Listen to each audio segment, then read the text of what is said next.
Alex Jones, the cure to fake news. Coming to you live from Austin, Texas.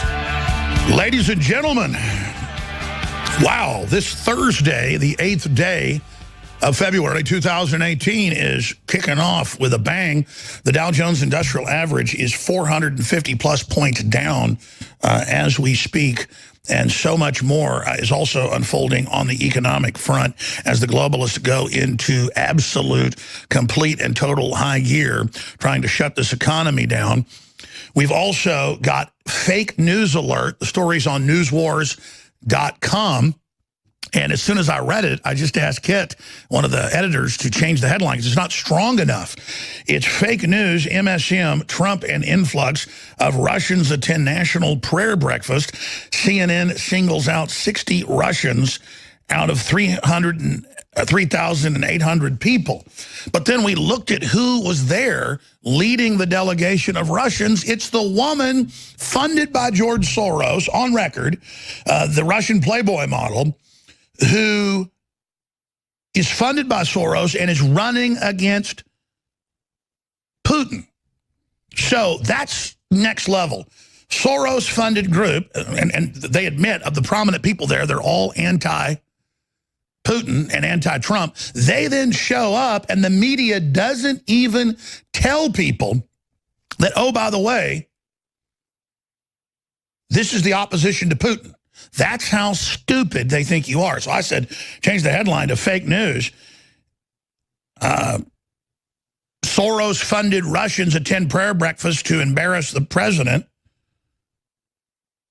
and don't report, that's the subheadline, and fail to report that the prominent Russians that reportedly were going are anti-Putin, running against Putin. You cannot make that level of deception up. It's just only happens in the real world. Truth is stranger than fiction. Now, that said, I knew when I saw this a few days ago when Trump said he wants a military parade to honor our military, that he was baiting the military, not the military, that he was baiting the leftists and the globalists to then show their real colors and attack the military. Just like whenever he goes after the NFL, for not kneeling, they show their true colors. He's totally and completely trolled them in a massive, massive, massive way. But then I remembered, I said, didn't Drudge call for a military parade? And then this morning I saw the headlines where they had pointed that out, that Matt Drudge last year on May 9th said Trump needs a military parade like in Russia. We haven't had it since 1991.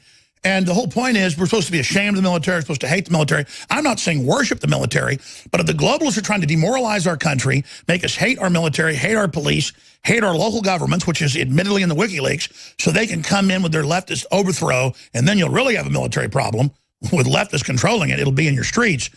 It's incredible. I mean, I wrote the book in Modern History on being concerned about the military being used for domestic control because the military alerted me to it. That Clinton and Obama and others were trying to massively gear up to use them against gun owners and others. The media spun it that I was anti-U.S. military. When it couldn't be further from the truth, I was against our military being taken control of by bad folks. So they're trying to kill nationalism. They're trying to kill esprit de corps. They're trying to kill any type of national honor or pride. The Ninth Circuit rules you can't wear American flags in California schools. It's a hate symbol. The answer is do what they don't like. Go back to that other end. You're nowhere near the extreme of some right-wing military dictatorship like they're now saying. And when we come back, Tiananmen Square, ladies and gentlemen, Democrats are saying if there is a military parade, they're going to lay out in front of the tanks and trucks and men and women like they're fighting a communist regime. No, in Tiananmen Square, again, the people were fighting a communist regime.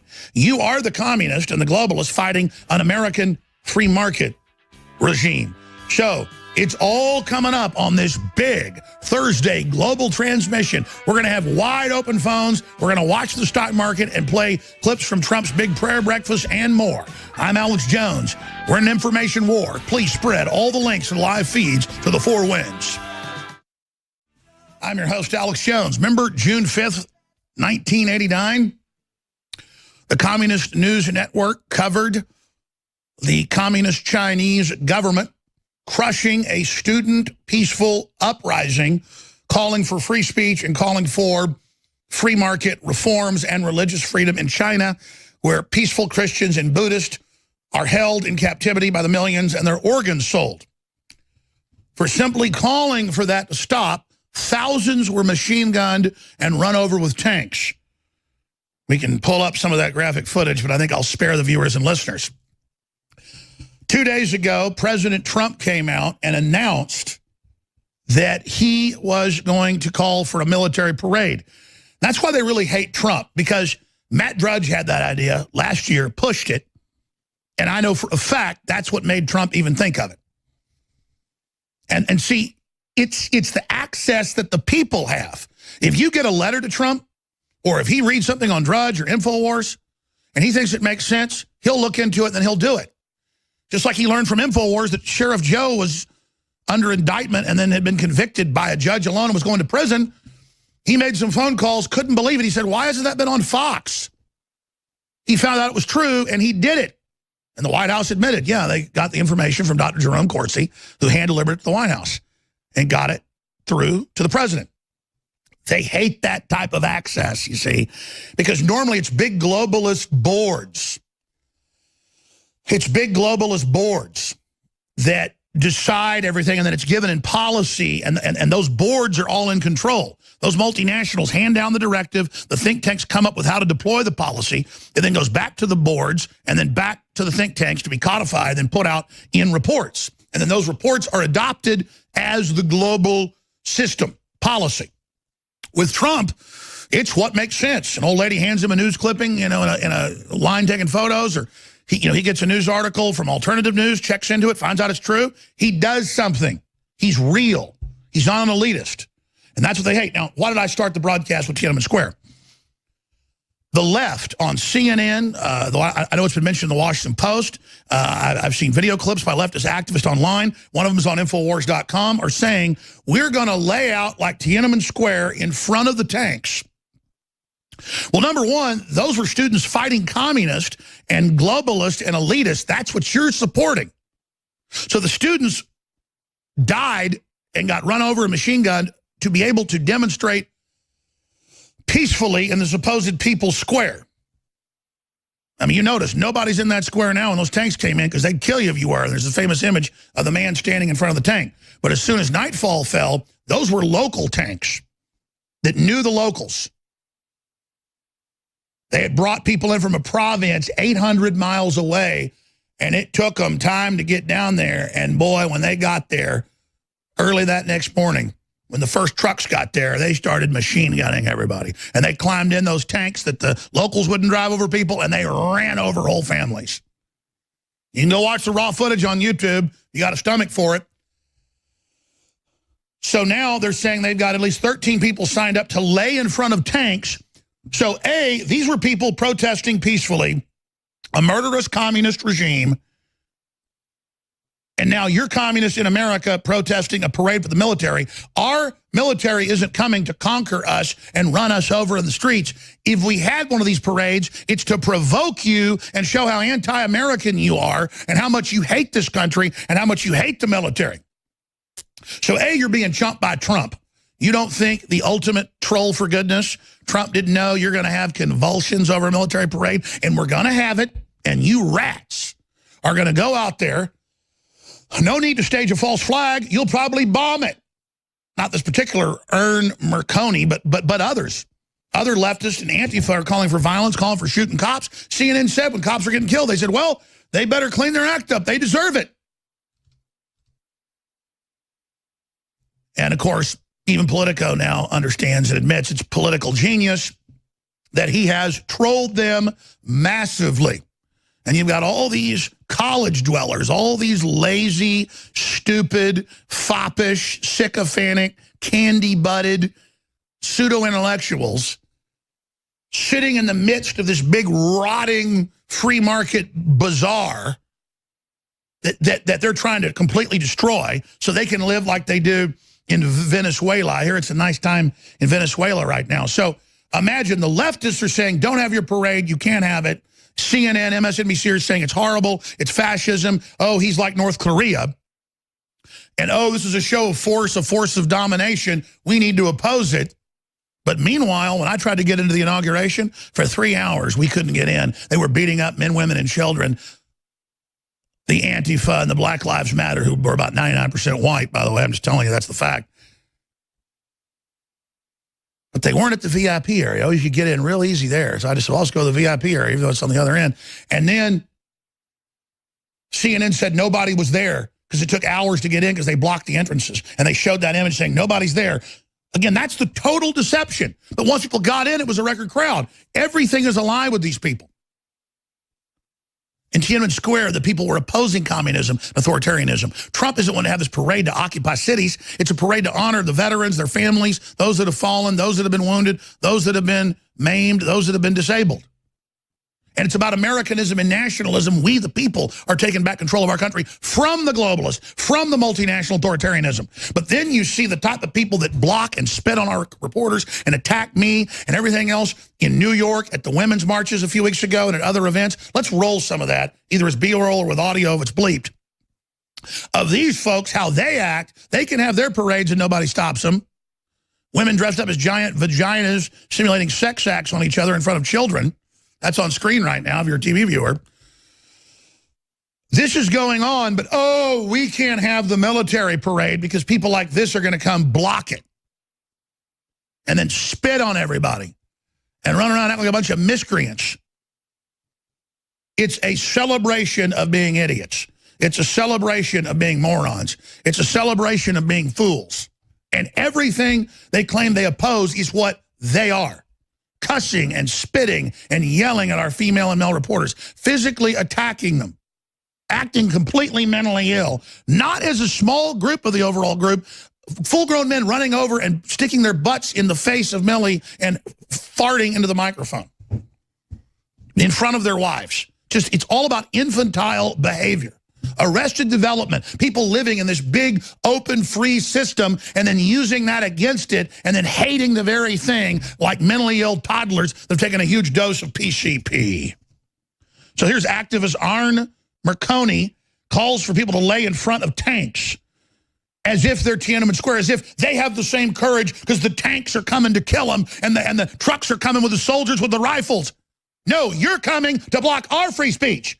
Just like the Chinese communist tankers were. You are the people in the tanks, and our military is to stop you when you have your violent uprisings and try to enslave us. Let's play that clip. This is becoming an authoritarian state, and we need a grassroots effort today. If you can see what I've been posting over the last few hours is that journalists, politicians, and anti-war movement groups are starting to build up the worrying, build up the story, build up the tension. We have to turn this into a 3-day story. And what I want people to do is to commit, just like I will, that we would go to Washington, D.C. if such a crazy, insane act occurred, and we would lay down in front of the tanks, just like the heroes and the courageous students did in China in 1989. They need to hear our voices. This isn't clickbait for the media. This is something that... The tanks were coming to stop free speech. You're trying to block free speech. The tanks aren't coming to conquer. It's a parade. You're not just like the people in Tiananmen Square. You're just like the communist that ordered those tanks out. And, of course, that's the stuff you promote at the universities. You are the problem. You are the cancer. You are the enemy. You will be defeated. Ksenia Sobchak is the Russian Playboy model who's running for president against Putin, and she reportedly attended the prayer breakfast we're going to play some excerpts of in the next segment. And they said, oh, look, there's Russians everywhere because Trump's a Russian. And then you read the prominent Russians that came. They're all a bunch of Soros Open Society funded people where they've spent billions of dollars of State Department and Soros money that he swindled from different countries, manipulating currencies to try to overthrow Russia. But if you're literate about who's who, it's incredible. But if you turn on ABC or CBS or NBC, yesterday and today, it's done, done, done. there's a whole bunch of Russians at the event. What's going on? Thought you're not working with the Russians. But then right next to it, in the same publications like Newsweek, they'll admit that Trump's opposition, Putin's opposition, but also against Trump because they don't want peace, the Soros lady is going to the breakfast and did go to the breakfast. TV presenter known as the Russian Paris Hilton and Putin's presidential rival has been invited to Trump's national prayer breakfast. Reportedly, she attended. So again, they previously admitted who she was.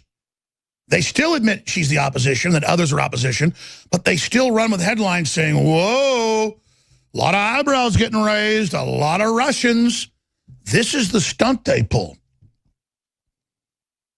And then you see the left foaming at the mouth, saying they're going to attack the Veterans Parade that President Trump has announced. That they're going to lie down in front of the tanks because they're heroes like the people in Tiananmen Square. When again, the people in Tiananmen Square were fighting communism peacefully, saying we're not allowed to demonstrate. We are going to demonstrate. It was a student, peaceful demonstration that ended in thousands and thousands killed and thousands then arrested and sent to prison or executed. Fighting leftist, anti-free speech, authoritarianism. It is the left at college campuses across this country that first started banning words like the N-word out of literature that was actually against racism, and then moved on now to Martin Luther King because he said all God's children, black, white, yellow, red, and brown. They said, well, where's the trans? Where's the... You've got to remove Martin Luther King's speech off the wall. Oh, we don't want masculine images of the football team in the sports athletic mural. Take that down because it shows masculine men, toxic masculinity, and it shows toxic femininity, as they call it, the stereotypes of a woman with full breast, small waist, full hips. They're assaulting classical feminism. They're assaulting classical male prowess. All of this is about these movements taking control of every subgroup and every strata and then dictating what it is to be a man or a woman. And I know I said yesterday that I would get to this, and I will get to it at the bottom of the next hour, breaking down. We've decoded exactly what this whole program is about, and it's the end of human biology. And they are now going into high gear, basically admitting this entire program. That's what's so interesting now is they're admitting the plan, going, transgenderism is going to make us have less kids. Well, that's always been the plan. I know the runoff in the water is good. It's making us have less kids. It is a directed program. There it is. College wants to censor Martin Luther King. I have a dream speech. Here's why. Yeah, they're taking down his murals. They're taking down his speeches. They're taking down quotes off the walls. It's happening everywhere. Oh, this hall is called Lynch Hall. We want that name taken off. It's scary because it reminds us of lynching. Total mental illness. And then they do change the name of it. Not because the schools are scared. They're the ones creating the mental illness. They're the ones creating the war on language, the war on debate, the war on free speech, the war on ideas. And so think about this again. You've got leftists on CNN, MSNBC, everywhere, saying Trump's an authoritarian for wanting to have a military parade. Or Trump's a North Korean, or Trump's a fascist. But now you've got Democrats coming out saying, no, we're going to be heroes and go attack it and block the tanks. When it's not tanks coming to crush people's free speech at the university that was off of Tiananmen Square, like the communists did.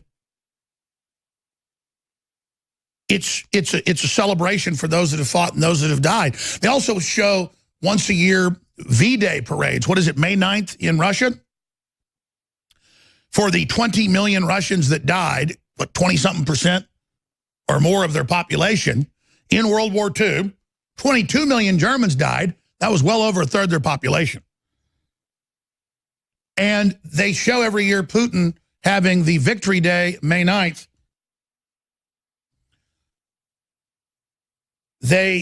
They show it and go, look, he's got a parade threatening us. Putin's got a parade threatening us when the French and the Mexicans and the South Africans, everybody else has military parades.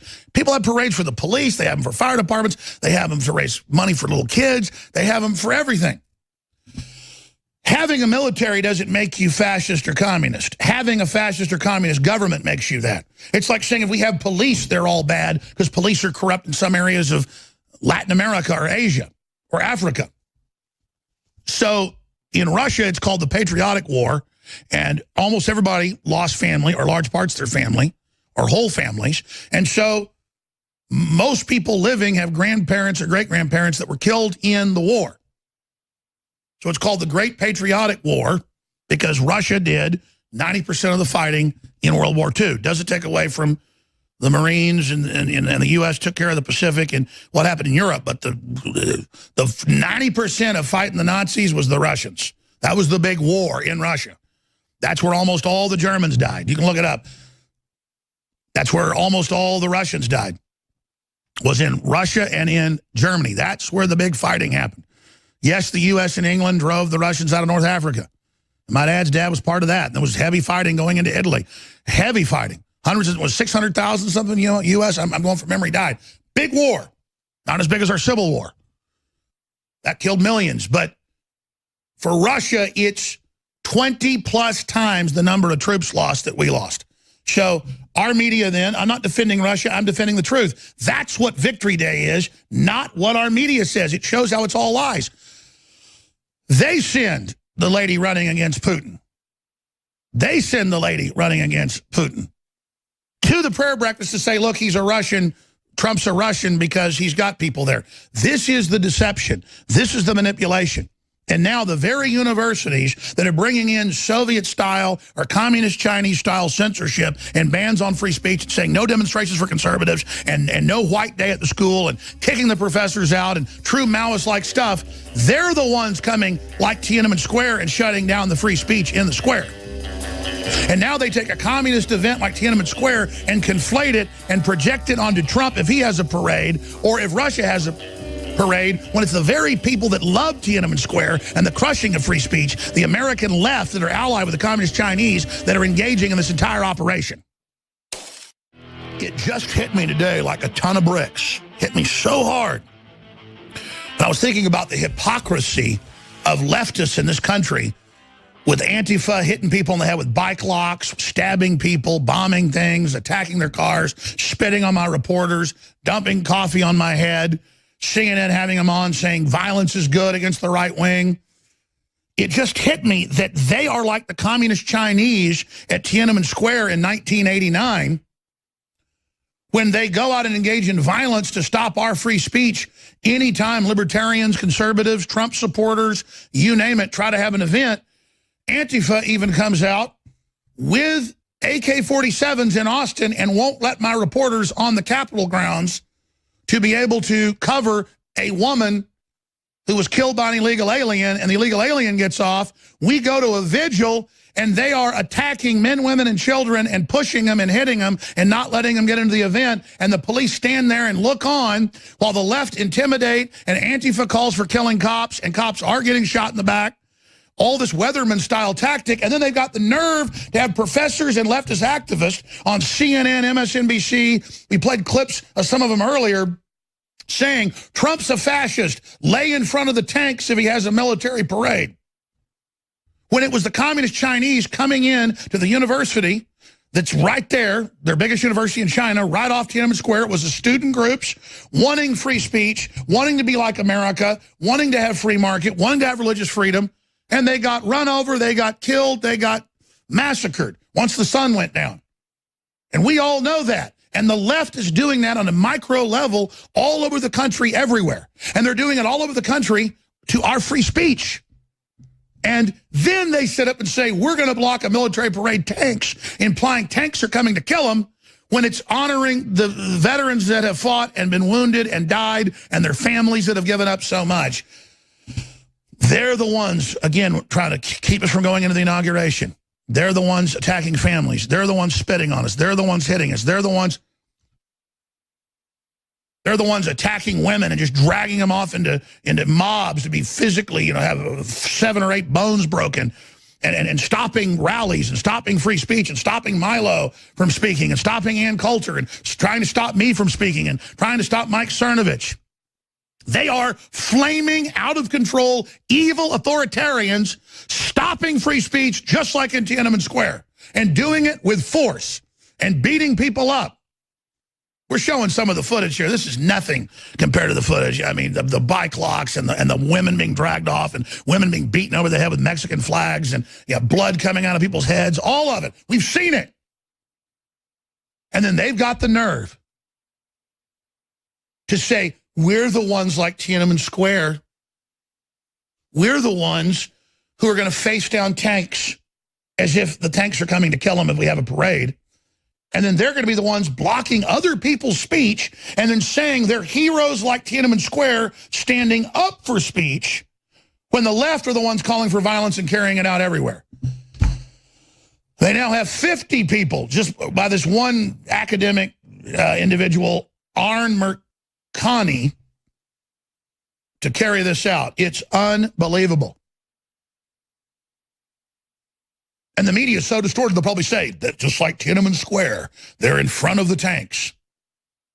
When, again, the Tiananmen Square, they were coming to crush the free speech. You're the ones getting in front of the free speech, blocking it, because you can't stand to see people have public events you don't control. You are like the Communist Chinese, and guess what? You're allied with them. And guess what the weathermen say? They say they wanted Communist Chinese-style takeover in this country. They say they want that event. They say they want that to unfold. And again, we're just showing when they did block the tanks during the day. You can type into the search engine if you want to see the massacre at Tiananmen Square. Massacre footage, nighttime footage, tanks just running over a bunch of people, shooting people, men, women, and children dead all over the place. And then some little effeminate thug with his little high-tech capitalist computer watch and his little sports jersey can sit there and direct everyone to be heroes like Tiananmen when he is the tanks at Tiananmen coming to crush the free speech. He is the tanks of Soros and the leftists coming to stop our military parade to honor our veterans. And the fact that we let scum like this do that is on us. And you can see it when they have the parade. The news will be heroes like Tiananmen. When they're the leftist, they back the Communist Chinese, they're banning free speech at the colleges everywhere. They are exactly what they say they're opposing. Another leftist dirtball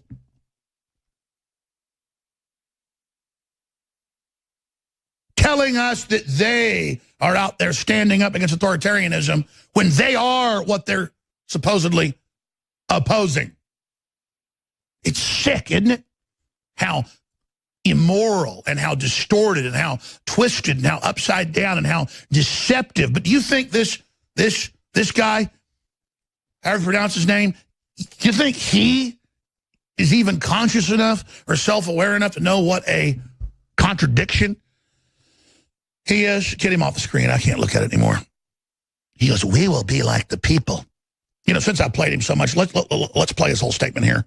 So you can actually hear it from his own disgusting mouth, how he wants to stop our free speech, and then he'll be like a hero, like the people at Tiananmen Square standing up for free speech and being killed. This has become an authoritarian state, and we need a grassroots effort today. If you can see what I've been posting over the last few hours is that journalists, politicians, and anti-war movement groups are starting to build up the worrying, build up the story, build up the tension. We have to turn this into a 3-day story. And what I want people to do is to commit, just like I will, that we would go to Washington, D.C. if such a crazy, insane act occurred, and we would lay down in front of the tanks, just like the heroes and the courageous students did in China in 1989. They need to hear our voices. This isn't clickbait for the media. This isn't something that the big shots do. This is something that you and I can do. Now, I've been watching some of the comments under my feed. Some people say, oh, I don't have the money to do it. Oh, I can't do this. How are we going to get there? Commit. Commit. I've never figured out how I'm going to get there, who I'm going to get there. It's out of what I believe in. And I do not believe that we live in a military authoritarian state to that level. You guys are the ones going around trying to get rid of everybody's free speech and saying lock people up. You're the ones trying to get rid of the English language. You're the ones trying to destroy our sovereignty. Oh, commit and put your body down like a tank's going to run over you in America. So you can, like, live action role play that you're heroes. Instead of playing Dungeons and Dragons out in the field, hitting each other with rubber swords, you'll show up in lisping soy boy and drink some soy and go lay down and get arrested and go, oh, fascism, fascism, because you're blocking somebody else's free speech. Nobody's taking your speech. You can go have your communist rallies all day. I've been there when you're beating up the women, when they're going after the children. I've been there when the left all over this country tries to block my speech. I've never seen conservatives do it, or libertarians or patriots. You people are the threat. You're the authoritarians. You're the dirtbags with your failed socialist crap, with your sugar daddy, George Soros, a real Nazi collaborator. We show some footage. I'll be the women at Berkeley when they hit him and grab him. They drag the woman like into a mob of people and she just disappears. Reportedly broke 7 bones and just beat her and beat her and beat her and beat her and beat her and beat her. So she was just walking up to hear somebody speak. And they said, you heard her? You heard her, Milo? They said, yeah. They would just ride her into a big crowd. But see, those are the heroes. They're the heroes. They're the heroes. They beat up women and beat them over the head and punch them in the nose and everything else. They're the heroes fighting fascism. Bunch of meth head trash. We'll be back. Key intel straight ahead. Think about how smart Trump is. But think about how smart Matt Drudge is. I mean, Matt Drudge does all sorts of stuff I've learned behind the scenes, kind of matchmaking different things, different talk show hosts for different events, different explosive ideas for the good. And it was Matt Drudge's idea to have a military parade. Haven't had one in 18 years. It'll trigger the leftist. And I know for a fact that's been pushed in the White House directly from Drudge. And now Trump's announcing it, and the left flips out and says, you're an authoritarian like North Korea. But then they say, don't criticize North Korea. It's not bad. If North Korea has a corrupt military, that doesn't make us bad. And we're taking back control of our country. The military under leftist control, they've been preparing them for gun confiscation. We knew about all that because the military would always give me the documents. They'd give them to the NRA and stuff 10, 15, 20 years ago, and people couldn't believe it. And the NRA did not want to be that political. They would just sit on it. But more and more, we would get the documents out of the Marine Corps, out of the Army. How do you think we knew how to be at all those places? Some of them secret operations. And the media would spin it, Jones hates the military. No, I hate globalists getting control of it because that's how authoritarianism takes place. Tyranny will come to your door in a uniform. Free societies also have military and police. And they're always going to have problems because people have problems, and we're all failed, fallen people at one level. But if you let corruption take hold and you organize it over the people, it's called the T word, tyranny. And so I am so excited because just like, hey, you shouldn't take a knee during the national anthem. That's disrespectful. Oh, it's my free speech. And well, great, people don't have to go to your football game. And that was a fight they had with the president. They lost. It's a fight they had with America. They lost. And so Trump knows America's under attack. He knows the family's under attack. He knows globalism is demoralizing us. So he has to invoke our nationalism to show how they want to completely get rid of the borders. Like Trump said, sure, we'll legalize the dreamers. They can prove they're not criminals. And they went, no, fascist. We want totally open borders, no borders, and all peoples be able to come here. That was 2 weeks ago. And suddenly, folks, even in mainline polls go, well, Trump's being reasonable. You're not being reasonable. Also, when he came out and said that, he'd always said that during the campaign. The media had misrepresented it. So when he said that, they went, oh, look, you're lying. You said deport all Mexicans. They're all evil. Really, show me the videotape. Show me the audio. It doesn't exist. It's a lie. So see, it discredits that lie, and it discredits the other lie that they're not being reasonable, that of course if you've been deported 5 times and been convicted of rape, you are going to be deported. We're not going to make you a dreamer. That's total common sense. But see, it's a cult. The globalists want to break our borders. That's why it's a crime in Germany or Sweden or other areas. I have stacks of news today where they rape people, they kill people, and the media is told, do not report it was a Muslim invader. Don't even report it was a migrant. First, call them refugees, then migrants, then don't call them Muslim, then don't say who they are at all. They fought for days to cover up it was an illegal alien deported 2 times before that killed that linebacker for the Colts over the weekend.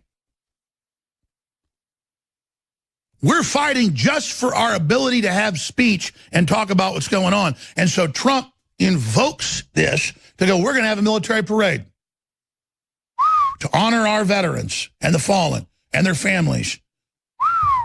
Boy, you can't have that. We can have the illegal aliens march. We can have all the liberal marches. Nobody tries to stop those. But anybody else tries to march, here comes the left to beat you up. And the cops stand by, and if you raise a hand to fight back, you're arrested in blue cities as fast as you can snap your fingers. And the cops say, we're sorry, we've been ordered to stand down on video. That's how these cowards operate, 100 to 1 with police protection in blue cities. Can you imagine all of America being under this, where they can beat up and attack anybody they want?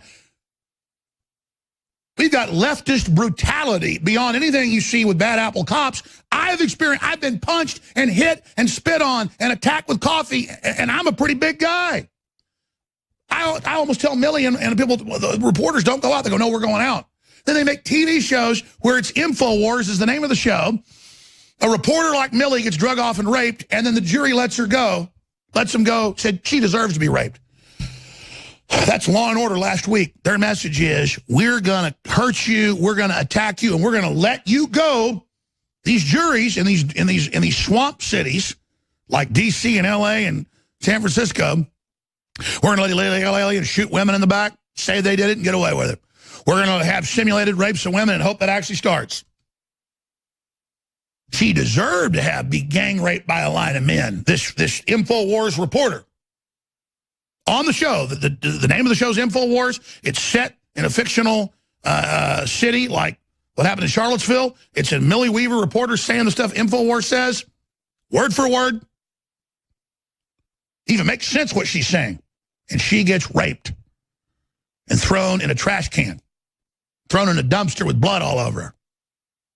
And the jury said, and so it's about wimps being able to come out and attack and have their day in Seattle, in San Francisco, in Austin, and no, it's their day of cowardice, their day to bully, their day to attack, their day to be vicious, their day to hurt speech, their time to hurt, their time to simulate war. Coming up, I'm going to play prayer breakfast clips and a bunch of other amazing clips that I haven't even gotten to. They're over the top. Chris Cuomo and Jim Jordan battle over Democrat memo. We've got just so much, but just the left trying to kill our speech and attacking us everywhere, and then saying they're like victims at Tiananmen Square when they're going to go try to block a veterans parade when they're the ones blocking free speech again. It's just too rich. It's a perfect inversion of reality. Upside down land. I've been calling it upside down land for 20 years. And they got these shows, you know, like the one on Netflix where it's upside down. People go, is that from Stranger Things? No, that's just everybody talks about upside down land. That's what the globalists are. It's an inverted dimension. That's what Satanism is. That's what a pentagram is. The pentagram is an upside down pentacle. A pentacle symbolizes humans. A head, 2 arms, and 2 legs. It's a powerful, powerful symbol. Inverting it is about it upside down and them siphoning the energy off of the inversion, because it creates major dark energy, major destruction, the universe is not in order. So these weak people go in and go, let me flip this upside down, because they're so weak, even though they only get a tiny bit of the evil power that's created by it, they still kind of go, warming their hands to the fire of evil. Now, briefly, ladies and gentlemen, we have launched a new site FortifiedSupply.com, and it's InfoWars site. They censored us off Google ads and everything, so I thought, let's create a site that we say is a sponsor, but it's really us. And I thought, I'm not going to do that, even though it's true that it'd be a sponsor if it's our sub company that helps fund the operation. It's InfoWars. Now, if they want to try to censor that when I try to run ads with it again, that's fine. It's a super fancy, high-tech shopping cart. And it's got the very best survival goods, the very best tactical stuff, the very best privacy and security, stockpile, air and water filters, bug-out bags, and we're going to add always the best-selling supplements there. Every week we're going to have top sales there. Our super high-quality True Whey, absolutely concentrated, high-quality, no preservatives, is 50% off at InfoWarsStore.com only every once in a while. Right now it is at FortifiedSupply.com. Bodies, the water filtration systems from ProPure, AlexaPure, they're all there on our new shopping cart. Again, because they're always trying to shut us down, so we're setting up more systems. InfoWarsStore.com is excellent, high-tech, and great, but there's different styles of these things. So InfoWarsStore.com is one style with one array of Patriot points and free shipping on order $50 or more, and 10% when you sign up for auto ships. Got a lot of little cool, high-end functions that work great, highest level security. Fortified Supply's got a lot of the other cool ways to shop and other little free goodies and things. And so whether it's Citizen Armor or Fortified Supply, Harvest Right, ProPure, Tennessee Arms, Cato shortwave radios, AlexaPure, Combat One, Defender, and hundreds of other new items. We're going to have a lot of new gear next week being announced on the site. FortifiedSupply.com, and it really is a first-rate site. Looks great, navigates great, works great, and it's going to just be a whole new area. They'll have some crossover, about 10%. They'll have a lot of items that aren't at InfoWarsStore.com there. So Adventure is calling. Get the gear that helps you survive. And we've been added to the Google lawsuit over them blocking free speech and blocking ours, and we're behind the scenes involved in a lot of stuff. I told you lawsuits were coming. And but we are obviously going to now take this site and have it refused if they do, and I've got to sue. We've already had Google ban us from their own shopping cart, saying that I criticized Obama and that's racist. So they banned us from having a Google shopping cart 5 years ago. So we've already got a lot of lawsuits, and we have to stand up for everybody's free speech. But the biggest way you do is buying great products and funding the operation at FortifiedSupply.com. Well, there's a lot to talk about. There's the president's prayer breakfast where they sent the lady running against Vladimir Putin to it with some other Russians. And the media said, look, Trump's got a bunch of Russians at his event. He's a Russian. Man, that is just incredible how they've successfully, though, gotten where Trump won't meet with Putin, even though he should have already met with him 6-8 months ago. He's met with all the other major G8 leaders. It's crazy. They have successfully launched a McCarthyism 50 times bigger and 100% illegitimate. McCarthy, it turned out from the Russian files that were declassified, was dead on. But as soon as he said, oh, there's rich elites in the U.S., in the State Department, helping they were helping the leftists that had colonized Russia. They were helping the leftists that our globalist elites had funded in 1917. That's in the Russian textbooks now. That's in major U.S. textbooks as well, like Tragedy and Hope. But Tragedy and Hope is only for State Department officials to read. Only 1,000 copies were printed because they were confused. They're like, we fight communism, but we secretly fund it? Yes, it's full spectrum dominance. Let us explain that to you. Well, Trump's about stopping that.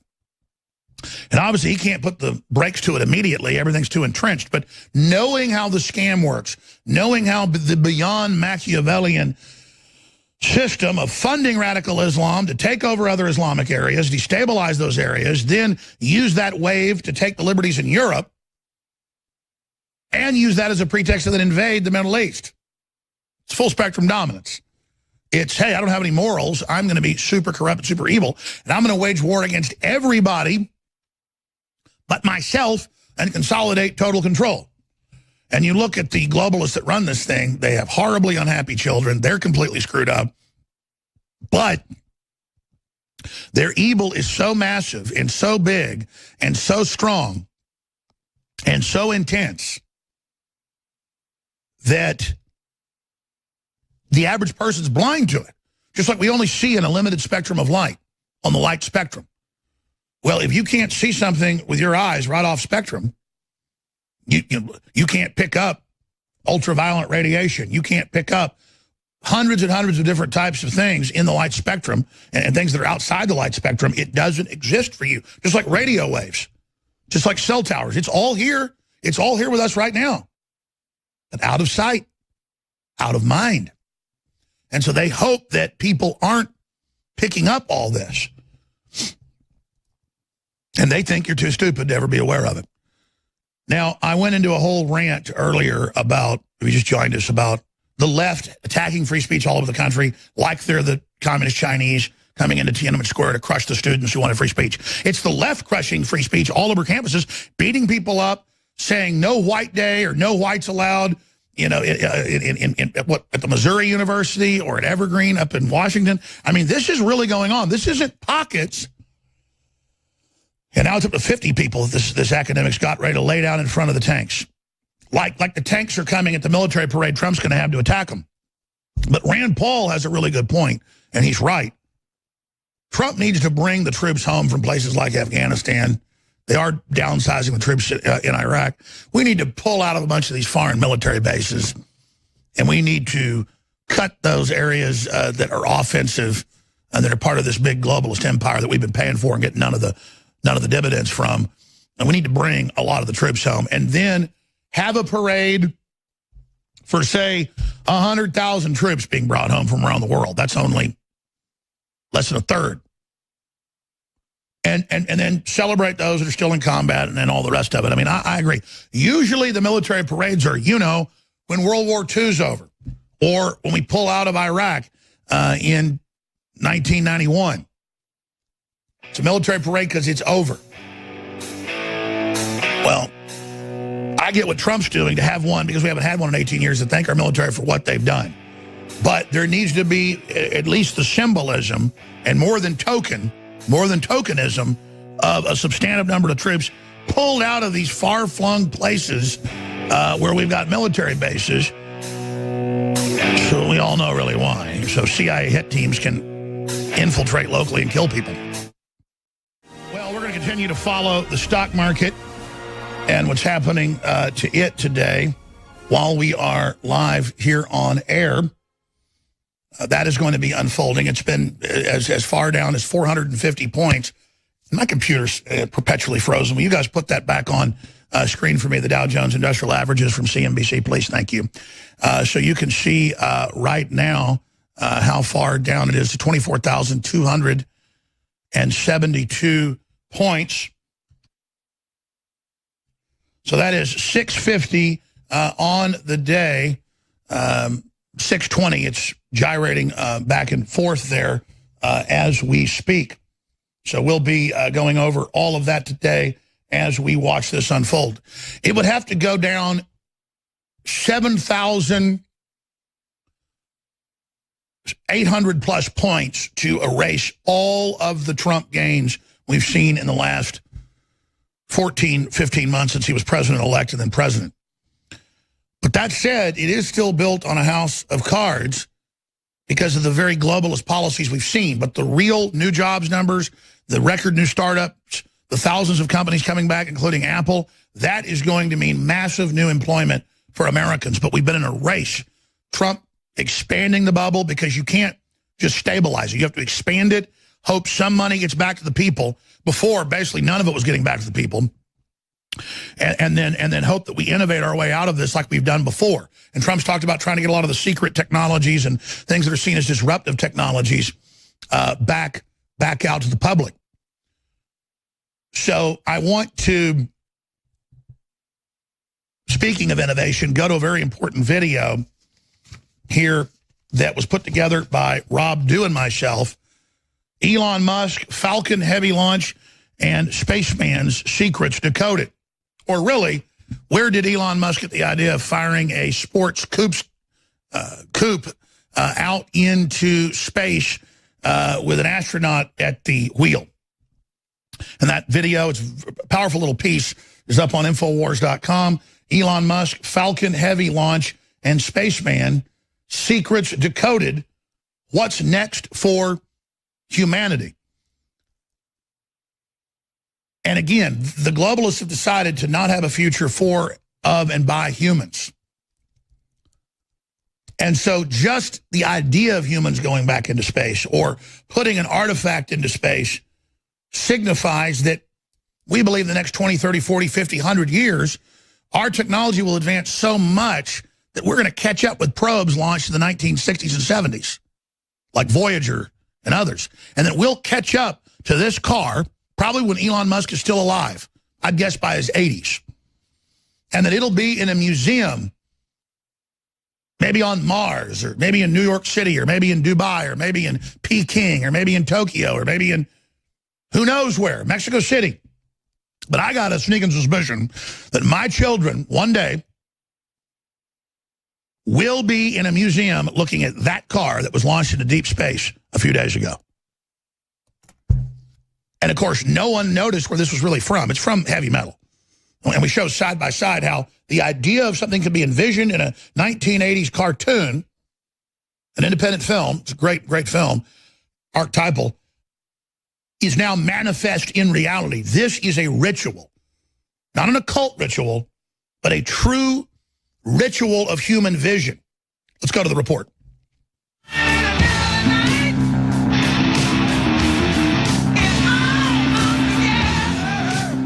Ignition sequence start. 6, 5, 4, 3, 2, 1, 0. All engine running.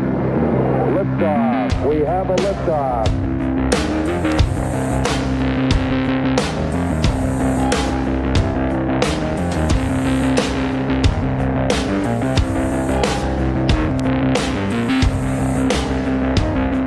The decision was made by DARPA about 30 years ago to build a future without humans, that silicon life forms were better and that the so-called elite would merge with them. Bill Joy was the first to warn about this in 1999 after he had a meeting with several hundred top tech billionaires where they had a consensus to bring in world government, dumb down the population, and then exterminate us.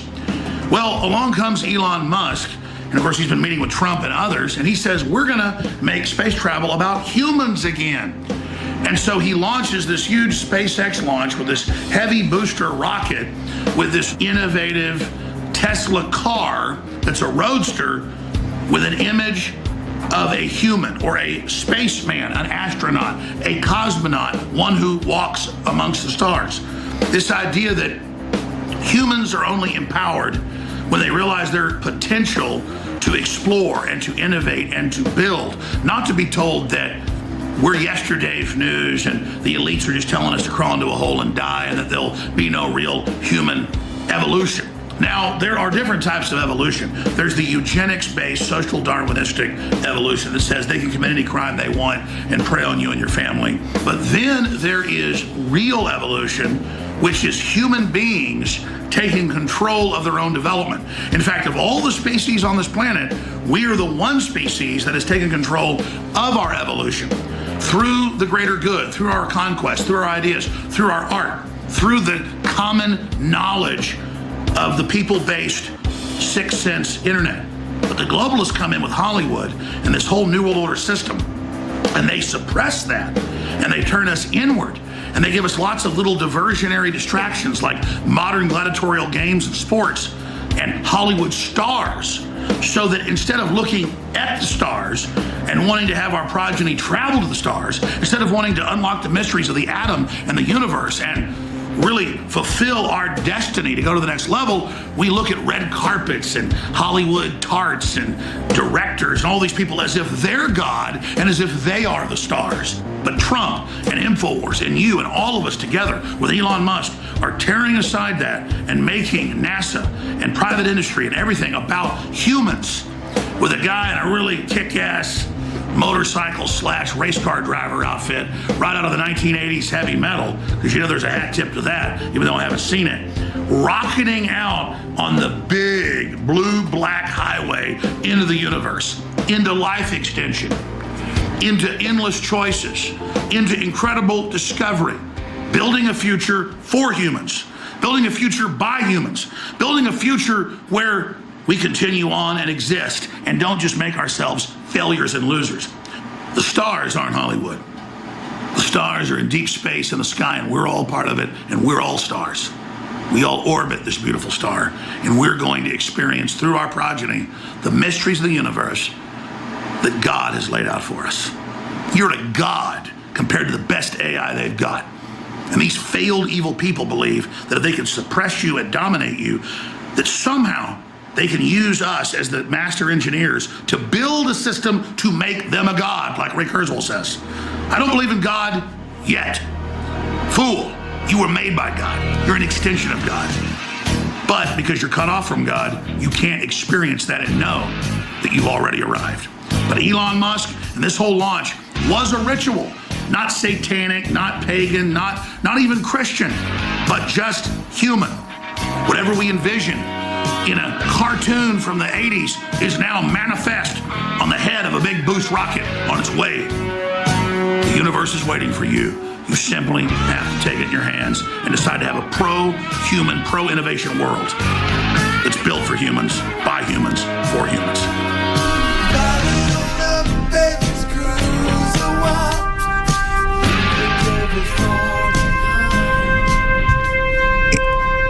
InfoWars, because there's a war on for your mind. We have to realize the true awesomeness of the middle of the universe that we're actually in. Rob Dew and I threw that together yesterday. That said, though, I got to add the caveat about Elon Musk when we come back. Just like I have a caveat about Trump's military parade. Then we're going to get into his prayer breakfast and so much more. I'm Alex Jones with this amazing crew and all our great affiliates. We love you all. We'll be right back. Boy, I tell you, this Depeche Mode luscious song totally exposes, in the context of its words, what's happened to the Democrats with the fact that at first they didn't hide the fact that they were illegally spying on the president and his entire operation when he was a candidate. They said, oh, we've been spying on you. We know you're a Russian agent. And they went, oh, we never spied on you once he was president-elect. And then once he was president, he found out everything. In fact, he found out on November 17th, before he was even sworn in, just a week and a half after he was elected, from Admiral Rogers at the NSA. So Trump's known the whole time. He doesn't leak stuff to the press like the globalists do. And like Adam Schiff reportedly has been caught doing over 100 times. Seriously illegal stuff. So he just sits there and lets them dig their hole deeper. And that's what they've done. And I've had a lot of people asking me, Alex, why aren't you covering the bombshells, as Trump called it in a video yesterday, of these new text messages and new emails that Congress is releasing almost on a daily basis?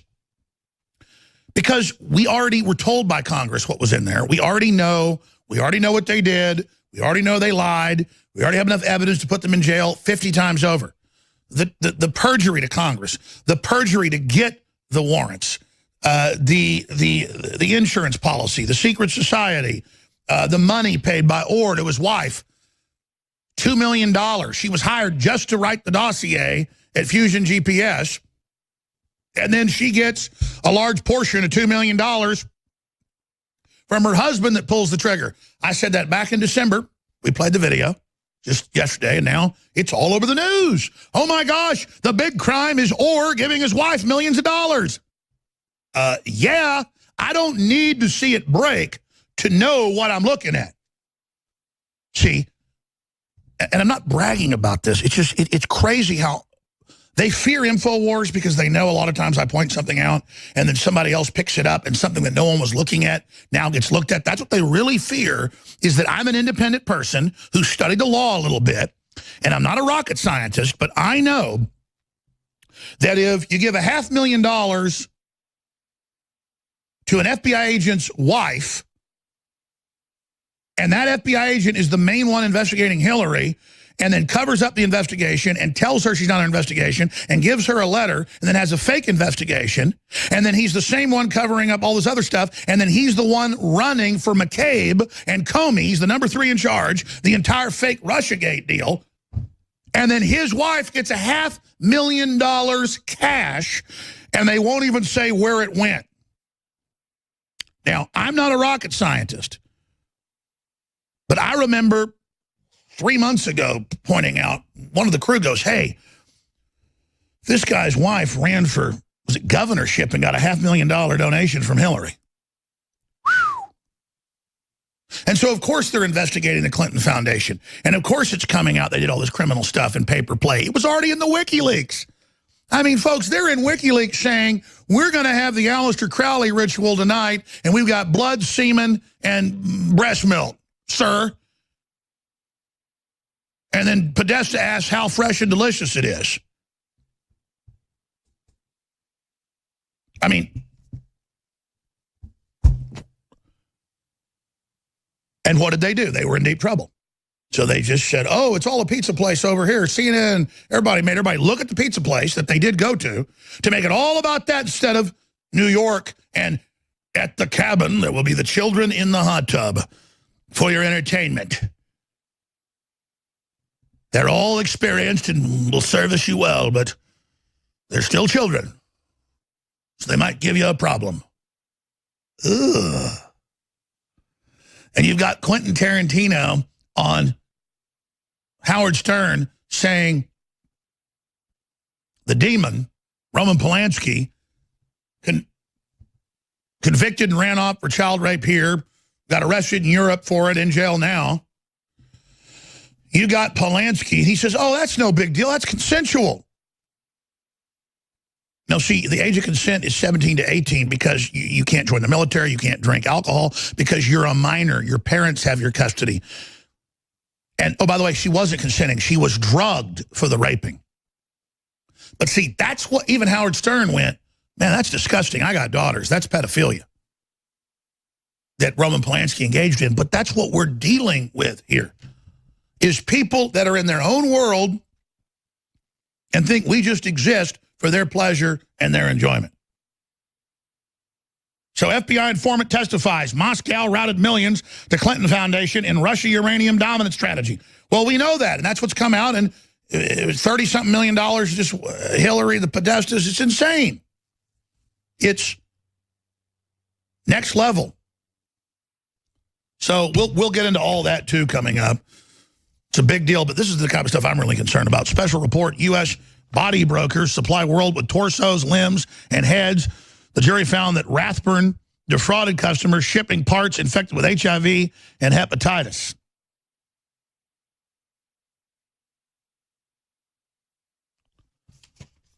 Unbelievable. We're going to get to all of it. But, briefly, because I said I'd do it. Tesla is a patriot-type company. I like Elon Musk, but I don't like how they're going to pioneer the self-driving cars and just give in to all that when you say you're pro-human. And I understand, well, that's innovation as long as, we know what's going on. And it's the same thing with the Trump situation. I'm all for a military parade, but he really needs to bring a bunch of troops home from these useless bases around the world that are bankrupting our country and that have been serving the globalists.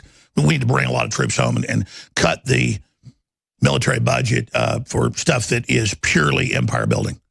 And Rand Paul has come out and said that as well. Bring U.S. troops home from Afghanistan, then throw the parade.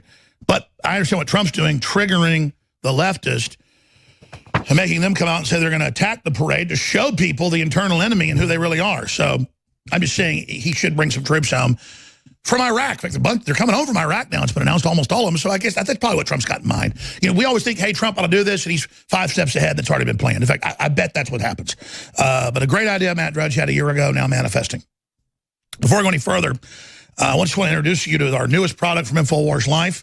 It's Icarin Liver and Kidney Cleanse. It's got the strongest concentrations in it of milk thistle extract and N-acetylcysteine, organic amla fruit, and a bunch of other concentrates, organic artichoke leaf, many more, organic licorice root, bupleurum root, and so much more.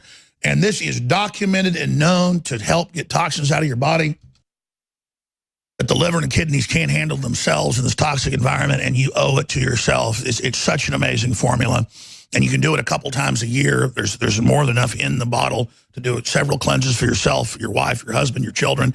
And again, it's available at InfoWarsStore.com, InfoWarsLife.com, or 888-253-3139. Oh, and I almost forgot. Introductory offer. It's 50% off. 50% off out of the gates from retail at $19.95. Leading competitors that aren't even as strong are $50 when they're discounted. This is incredible. Try our new turmeric formula as well, Bod Ease. Still 50% off, but that special is about to end at InfoWarsLive.com. It's Bitcoin today, not crisis economics, crisis Bitcoin. How would you open the book? Well, I said it's the mother of all bubbles, and it's also the biggest bubble in human history. If you compare it to, say, the Mississippi bubble or the tech bubble or tulip mania or South Sea bubble. You could equate Bitcoin to tulips. Much worse. If you look at the peak in Bitcoin was an order of magnitude higher than tulip mania, and now has crashed by about 60% compared to the peak of mid-December, has crashed 30% last week and 10% today. And it's all the way down to zero. The fundamental value of Bitcoin is zero. I was talking with our Edward Robinson and our team at Crypto, folks, out on Twitter. How did they get this handle? At Crypto, out on Twitter, is a Bloomberg summation of this culture and event. The money question today, Nouriel, is the crypto people say they can separate the crypto industry, blockchain, all the rest of it, everything we saw at Davos, from the value of Bitcoin. Can you separate crypto from the price decay of Bitcoin? No. First of all, there are already something like 1,300 plus cryptocurrencies or ICOs. Most of them are even worse and don't have any intrinsic value, like Bitcoin. So if Bitcoin is a bubble, they're a bubble to the power of 2 or 3. And there is all this hype about blockchain saying, okay, maybe Bitcoin and cryptocurrencies are a bubble or a fad, but blockchain is really a revolutionary industry. It's been around for 10 years. The only application is Bitcoin or cryptocurrencies that are a scam. And in the early days of the internet, people say, well, in the early days, you had HTML, you have web, you have email, you had lots of other things. You had millions of applications and hundreds of millions using them. After 10 years, what they can offer in the blockchain space, nothing. Just a bunch of cryptocurrencies that are a scam. Now, I stayed out of Bitcoin because I don't get involved in bubbles because I don't want to hurt my listeners. But at the same time, the fiat currencies these governments have are even more corrupt, according to Roubini's own standard. I've had Roubini on before. And so you see this full assault now. Here's the headlines. Get ready for most cryptocurrencies to hit zero, Goldman says. Wow. Minneapolis Fed president says Bitcoin is a toy for collectors. Bitcoin price continues to recover after pushing January and fears of crash. So it seemed like it was the biggest thing in the world just a few months ago. ECB officials backs Bitcoin clampdown. Well, we saw the clampdown start a few weeks ago. That's now caused it to start going down. Joining us is Roger Ver of Bitcoin.com. After founding several successful companies in Silicon Valley, Roger began his Bitcoin journey in 2011. Years before traditional venture capital firms got involved, he became the first person in the world to start investing in Bitcoin-related startups, nearly single-handedly funding the entire first generation of Bitcoin businesses. He currently invests include Bitcoin.com, Blockchain.com, BitPay.com, Kraken.com, and many, many, many others. In his free time, he enjoys competing in jiu-jitsu tournaments, Bitcoin.com. So he's the expert to get on about this and try to explain it to me. Maybe if he's got more time, we'll open the phones up for a couple segments and take calls. Then I will, I promise, get to the big news. I promise I keep saying I'm going to get into about what's behind the whole trans thing, because they've now admitted what I've said is behind it. But it's very important that this emergency transmission go out, because they're going to use this to end up censoring all speech, starting with one word. So I'm going to explain that next hour. But Roger Ver, thanks for coming on with us today. Thank you, Alex. So where should we start? You just saw that criticism, those articles I read. How do you, as kind of the Bitcoin guru, respond? Well, I've been in since it was $1 each. And I remember hearing similar arguments about it when Bitcoin hit $1 per Bitcoin for the first time. People said, Bitcoin has no intrinsic value. Bitcoin can never be worth a whole $1 each. They said all the exact same arguments that we're hearing today when Bitcoin is around $10,000 each. Well, give people then the history of Bitcoin, just in a snapshot, if you could. Sure. So when I first heard about Bitcoin, I got incredibly excited about it. I knew that it was the first time history of humankind that thanks to this technology now anyone can send and receive any amount of money with anyone anywhere in the world instantly, basically for free, and there's nothing that anybody can do to stop it. And for me, that's incredibly exciting. I think people should have complete control over their own money, and they shouldn't be bossed around or told what they can and can't do with their own money. And Bitcoin was this tool for freedom for single person That's why I got involved, and that's why I'm still here today, because I see it as a tool to empower the individual and strip power away from the governments and corporations and banks around the world. How many cryptocurrencies are there now that we know of? There's thousands, but there's only a few that are actually having utility at this point. So the ones that people are actually using on a wide scale would be Bitcoin Core, Bitcoin Cash, Ethereum, and maybe a couple of others out there. Those are the ones that have the most volume and the most traction, the most users around the world. And a lot of people get confused, like, why would any of these virtual currencies have any value at all? But the answer is simple. If it is useful, it will have a value. And so Bitcoin and Ethereum and a bunch of these other ones, they're incredibly useful. People are using them for payments all over the world, and the supply is limited. So of course they're going to ask more to use. Sure. Their value goes up over time, not down, because the supply is limited. We're going to go to break, try to fix your Skype a little bit. Most of it's coming across, but this is really important. Tally sticks, seashells, then copper coins, silver coins, gold coins. It's whatever we accept has value. And so the magicians behind the Federal Reserve and other central banks, they want to sit there and say this is all a fraud, but you guys have actually created and encoded new digital systems that has value in that, and that it does contain and then transfer forward information that people then want to consider as a currency. I think it's completely legitimate. It's just, in my layperson's view, and why I haven't ever gotten into any of it, is it's a minefield of wild, wild west during this period. Fortunes will be made, they will be lost, and so it's not been my core mission to be involved in this, or I'd be in the stock market. God. Amount of money I could have made. The few people I gave advice to are just blown away. But knowing what I know politically, but I just never stuck my toe in it because I fear regulators will come lock my butt up. We'll be back. Stay with us. All right, Roger Ver, the Bitcoin King, is getting his Skype fixed or getting on the phone. We're going to talk to him in a minute.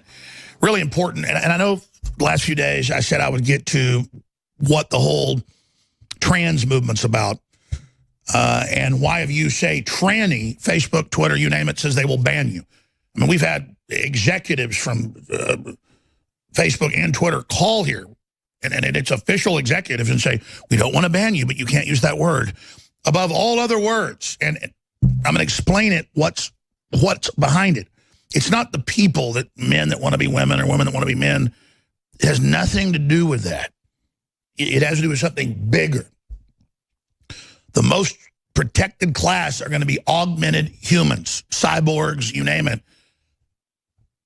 And you're going to have humanoids, which, again, isn't a man and a woman with the chromosomes splicing together. They're already announcing the first baby with 3 parents to be born this year. They've been doing it for decades, but it's not a human. It's something different when you got 3 parents. And you say, oh, we just changed some of these genes over here. It changes the whole deal. Especially you start mixing 2 women. That's a whole nother subject, because women have double the genetic code and then some. And then 1 extra chromosome, but also the mitochondrial DNA that the men don't even have. And so they're creating new life forms. And they're just creating a stampede where you don't criticize that. And I made the joke a few weeks ago, there's hundreds of new sexual preferences, and Facebook recognizes 50. So I said, will I get in trouble if I don't know the LGBTQTZ, L394QQZ45, ABCDQFP? It actually came out in the news this week that people are saying it's this big, long thing, and if you don't know that, you're hateful. And you've got to add each new group to it. And I'm just like, they got groups of people that want to have sex with cars. I'm have to know what that group's called. In fact, you looked up the name the other day, Zach. And then the headlines were Alex Jones says gay men want to break in your garage and have sex with your car. Nothing about gay men, nothing about sex with, it was all about, as they add all these new things, then make us accept it. Like, this woman wants to be blind. We pour Drano in her eye and the taxpayer pays for her to live as a blind woman. That's mental illness. Are we going to put that on there too? Well, it's happened. And it'll be like the national religion to go L3Q943 ABCQ PBLVQ543Z92 ... 34Q59740. I mean, it's just total mental illness. But it's how you destroy a civilization. I'm telling you, it's like the South Park episode.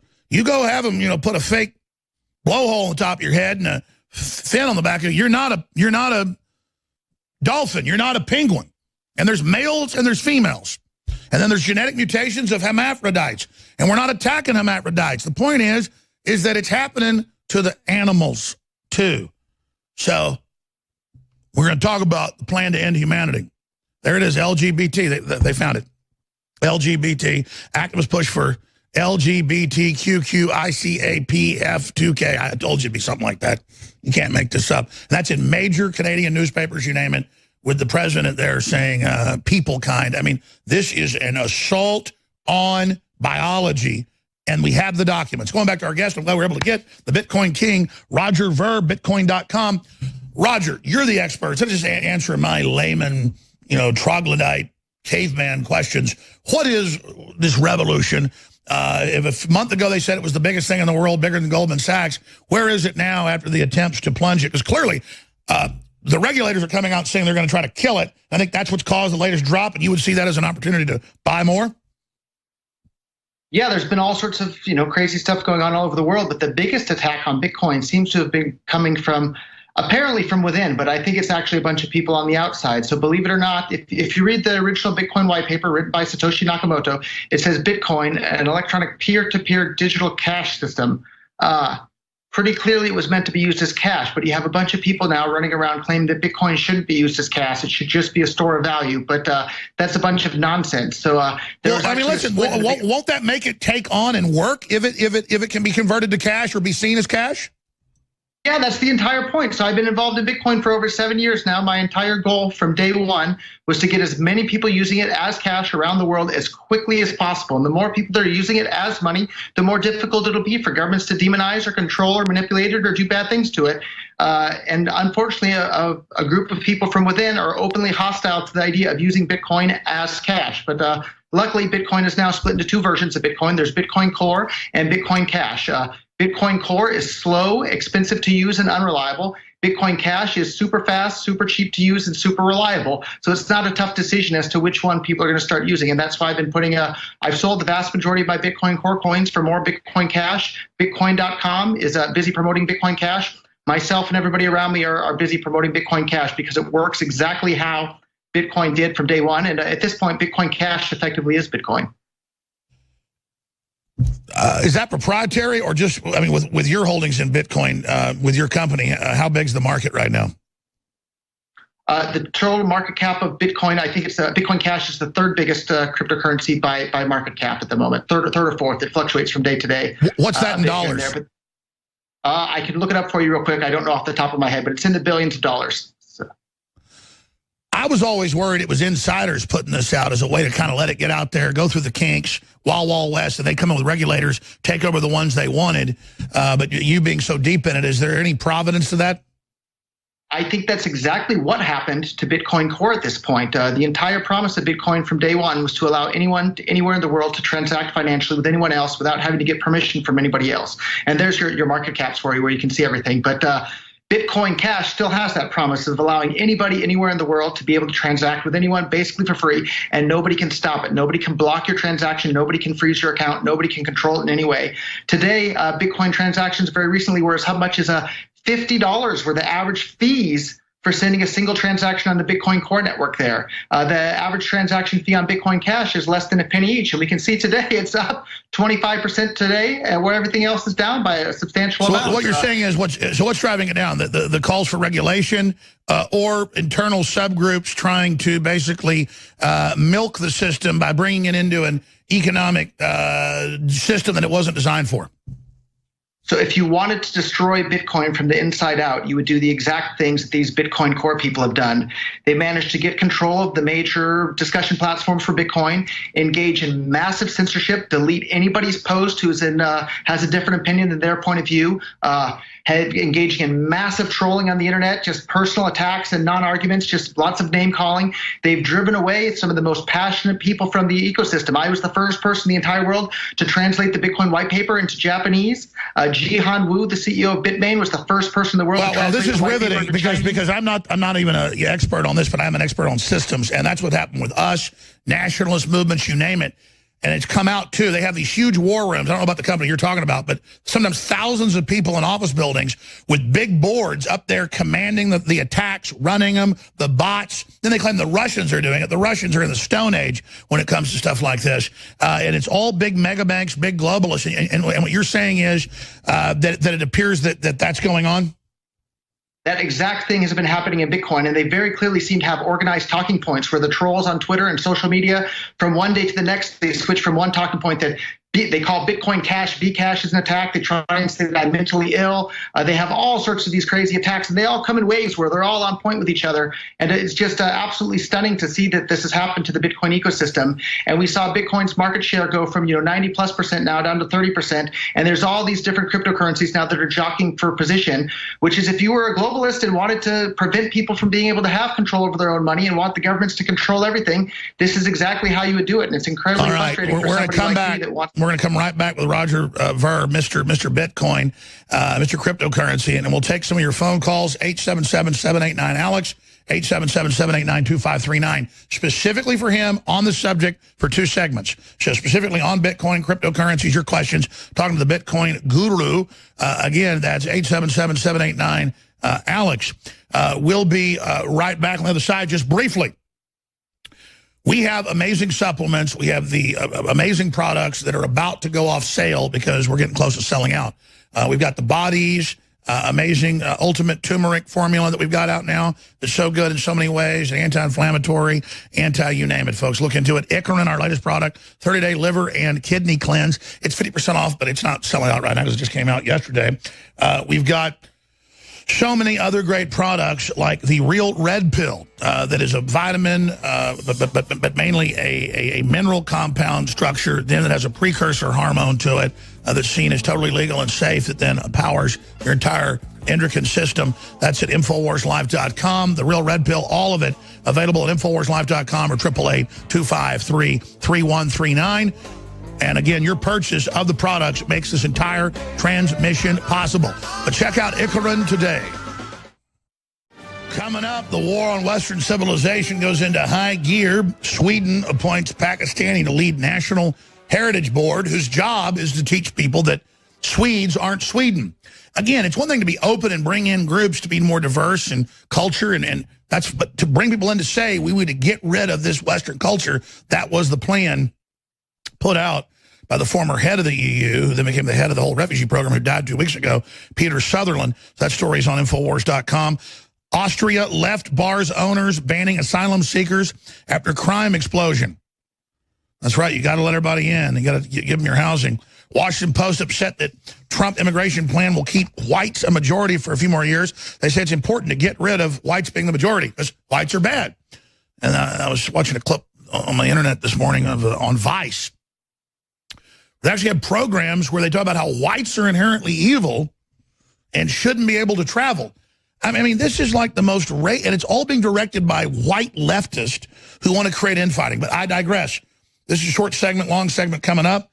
Roger Ver of Bitcoin.com joins us, and he's getting into the whole war inside Bitcoin. He says the plunge in Bitcoin, one of many, but over time it just keeps going up. Why don't we show like a 7-year graph or 8-year graph on Bitcoin, if those exist? I know they're out there. It says there's an internal war going on. I don't know all the details. I just know he's the Bitcoin guru. So we'll go to break in a few minutes for 1 minute and then come back, go to your calls. Garrett, Drew, Stefan, Daryl, Patrick. If what you're saying is accurate, and people say you're a credible guy, you have a lot of fans, then what is the prognosis in this globalist-directed civil war inside crypto? The prognosis here is that people are going to have to pick the cryptocurrencies that are the most useful for them in their daily lives and start using them. And that's what we're seeing happen right now with Bitcoin Cash. And literally, you can't make this stuff up. The president of the Bilderberg Group is the lead investor in this company called Blockstream that basically did exactly what their name implies. They got involved and they blocked the stream of transactions on the Bitcoin network and did everything they possibly could to make Bitcoin less useful as money. These companies these people have openly attacked every company that wants to use Bitcoin as money. They attack anybody who promotes using Bitcoin as money. It's absolutely maddening to see these people getting involved. And they raised $150 million from traditional finance companies. And most of it came from AXA and the head of the Bilderberg group there. That's exactly who this money came from, and it's just maddening to anybody who thinks that Bitcoin should be usable as money. Well, I've noticed that globalists love to have a double meaning, like, we will stream you the block. We're the block stream. But really, we're blocking the stream. I've noticed they're obsessed with double meanings like that. And that seems to be exactly what we've had happen here with Bitcoin. They are openly hostile to people using it as money. You actually, if you just simply quote the title of the original Bitcoin white paper, they get angry and they say all sorts of crazy things like, no, Bitcoin was never meant to be used as money. Bitcoin can never scale on chain so people can use it. That's a pack of lies. Bitcoin was ready for the entire world to be able to use it. It could scale on chain to support that right there today, no problem at all. And yet these people are arguing against people having control over their own money. There's the title, Bitcoin, a peer-to-peer electronic cash system. And they mock Bitcoin Cash. They mock the idea of using Bitcoin as cash. But it's right there. Well, it's pretty obvious that it was meant to challenge the central banks, as the inventor said. So the Jedi mind trick of you're not wearing a blue shirt, Roger. Of course, you are wearing a blue shirt. I'm not wearing a mallard green shirt. Well, actually, I am. It's because, I mean, just as a layperson, on its face, that's how Bitcoin takes over, or a cryptocurrency. Whoever gets in first and becomes ubiquitously traded, then it's game over. That's been the goal from the beginning. That has been the goal from the beginning, but these disruptors have come in and disrupted the entire thing, and now people are figuring out, well, which currency should I use, and what's happening with this? Bitcoin used to be fast, cheap, and reliable, but now Bitcoin Core is super expensive, slow, and unreliable. Now we have this Bitcoin. Are you saying I should come in after the break playing the Beastie Boys Sabotage? Hey, you absolutely should, Alex. All right. Again, I don't know anything about any of this stuff. I'm just trying to work my way through it here. But it makes a lot of sense what this guy's saying. Newswars.com, Infowars.com. We'll be back on the other side. Stay with us. I'm hosting the 4th hour today. This John Rappaport is under the weather. The great John Rappaport. And then we got the whole 3-hour kickoff with the War Room with Owen Schroyer and Roger Stone, now returned from his big victory lap in the UK. I've said this for 2-3 days. I got behind with big breaking news. We're going to watch the stock market. In fact, where is it? It was like 650 points down at the low. Let's keep monitoring that. The Dow Jones, that's going on. But we know that throughout history, big financial interests come in and bring down things they want to take control of. So how far down is the Dow right now? It is down 489 points. Again, it would have to be down. That's just on today's trading. It's down less than 2,000 points in the last week since this started. And it would have to be down close to 8,000 points to erase all of the Trump gains. So just remember that. And the Federal Reserve is raising rates on it to drive it down. They admit they want to kill the Trump recovery. That is a fact. But we don't just stand on the stock market. It is a big bubble. We stand on the record new jobs, record new startups, and innovation. New technologies, new systems. We never know what the new technology, like computers or like electricity or anything, the .com, that is going to blast us in the next level. Many bubbles are good if they're based on a real technology and a real infrastructure buildup. And Trump is attempting that. The globalists are doubling down to prop up the Chinese communists right now. But I don't see that going too well. We're joined by Roger Ver, taking your phone calls at Bitcoin.com. I, again, don't know all the little idiosyncratic things with different companies and groups and what they say it's for and what's happening. I just know about the bigger markets and how these systems come and go, and some of the basics about fiat currencies and like the Federal Reserve has versus this. So we're going to talk to Garrett, who disagrees first, and Drew, Stefan, Daryl, Patrick, and others. But before we go to these calls, any other key points you want to add, Roger? Very simply, Bitcoin Cash is usable as money. Bitcoin Core is not, and it's not by design of these people that managed to take over the project and drive away some of the best, most passionate people from the project. And all the early Bitcoin adopters that were so excited about the liberating technology this would become for the entire world, all of them have left the Bitcoin, or most of them have left the Bitcoin Core project at this point, and most of them are with Bitcoin Cash at this point, myself included. Gavin Andreessen, the person that Satoshi Nakamoto basically turned over the project to when he left, as well as a whole bunch of other early adopters of Bitcoin. Where do you predict this fight's going? I think because Bitcoin Core has succeeded in making Bitcoin Core not useful as money and not useful as payments, by the end of this year, Bitcoin Core will no longer be the top cryptocurrency. I think one or multiple other cryptocurrencies will supplant Bitcoin Core as top spot that it has today. And did I hear you right that your platform's up now because people don't like this? Well, I got involved in Bitcoin because I wanted to enable every single person on the planet to have 100% complete control of their own money. I started running Bitcoin.com, I believe, back in 2015 or 2016. And, we're quickly. Sure, I'm just saying on the day, everything else is down, but it looks like yours is up. Sure, and not just for the day. Bitcoin Cash has outperformed Bitcoin Core for the day, for the week, for the last month, for the last 3 months, and for the last 6 months. So Bitcoin Cash has outperformed Bitcoin pretty much on every time period. So that adds credence to the market doesn't like what they're doing, but they're doing it, I guess, to try to consolidate control of the market. Is that what you're saying? The market is, millions of people all over the world getting involved. So there's no one single player that I think is pulling the strings in all this. But for anybody that's looking for a currency that allows them to send and receive any amount of money with anyone, anywhere in the world instantly and without permission from anybody, Bitcoin Cash enables that. Bitcoin Core does not. Sure. Well, all I'm saying is that adds credence to what you're saying, that they're doing things that are driving down their own worth, but they're in a consolidation phase, and so that's how the globalists operate. Again, I don't know this group from Adam. I'm just trying as a layperson to understand it. And if you go back to the page that you had up there with all the different cryptocurrency market caps there, you'll see at the very top it says Bitcoin dominance at the very top of the screen, and it'll be around 30-something%, even above the list that you see there at the very top there. And it says 30, 34 point something, I believe. It's a little bit blurred for me right there. Yes. If you click on that, you can see the history. And it went from being 90-something% very recently down to the 35.6% that it is today. And that's as a direct result of these people making Bitcoin not usable as money. And guess what? When Bitcoin is not usable as money, people are going to stop using it as money. And when something is slow, expensive, and unreliable, and other alternatives are fast, cheap, and reliable, people are going to start using those alternatives. And that's exactly what we've seen. All right, well, we've got you on because you're a respected guy out there, and people say you really know what you're talking about. I have to be honest. Again, this is very complex. I understand the basic generalities and how these systems work, but I can't vouch for you or the other groups. I want to be clear about that just because I'm not usually flying somewhat blind.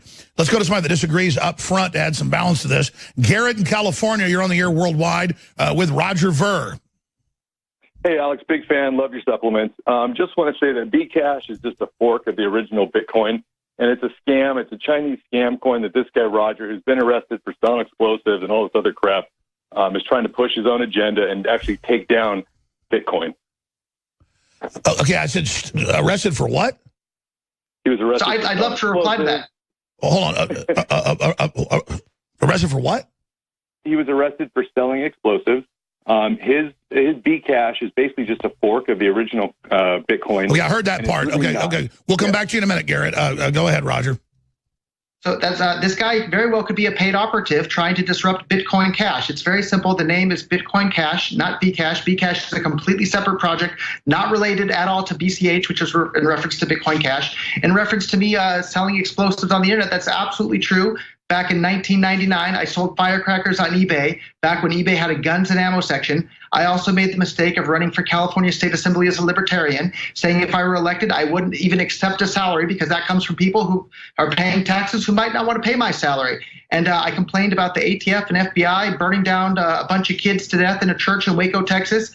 I wound up being the only person in the entire nation to be prosecuted for selling that product without a permit. And now all these people that don't want Bitcoin to be useful as money go and attack me because I sold firecrackers on eBay. I was about to say, people don't know in most cities, even in Texas, it's firework. You bring fireworks you buy in Travis County into Austin, it's like a felony. But last time I checked, because I had one of my friends as a cop tell me that, because I had like a thing of firecrackers in the back of the car, to go to my parents and pop them off. He goes, that's a felony or something. But the point is, let's see how Garrett responds to that. Garrett? Alex, well, if you look at some of the transaction fees and some of the stuff, Bitcoin was originally developed to be open source, that anybody could mine it. What happened is Roger Ver and his buddy Jihan Wu, they control the miners that basically mine Bitcoin. And they actually won't even allow other people to mine their other Bcash. They basically have cut off the market. So Bcash is actually essentially controlled scam coin that's basically done in China. I only buy Bitcoin. I recommend everybody else to only buy BTC. That's the code for it. Buy Bitcoin. You can buy it pretty much anywhere. But Bcash is a scam. Don't buy it. You know, this is why I didn't get involved in it. I understand it's got value because it's encoded. We all deserve to have our own digital systems we agree upon in any free society to whether it's pebbles or gold or Bitcoin, whatever. And then I just knew Wild West that this was going to become huge and explosive. I said that back 8 years ago when I learned about it, 7, 8 years ago from Max Kaiser.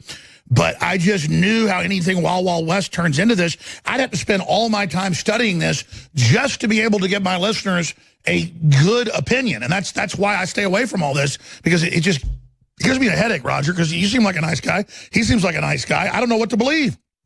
Well, I'll give you an example. We're talking about cryptocurrencies. Whether or not I sold firecrackers on eBay more than a decade ago has absolutely nothing to do whether or not Bitcoin Cash is a useful cryptocurrency or not. So why he's bringing up that point.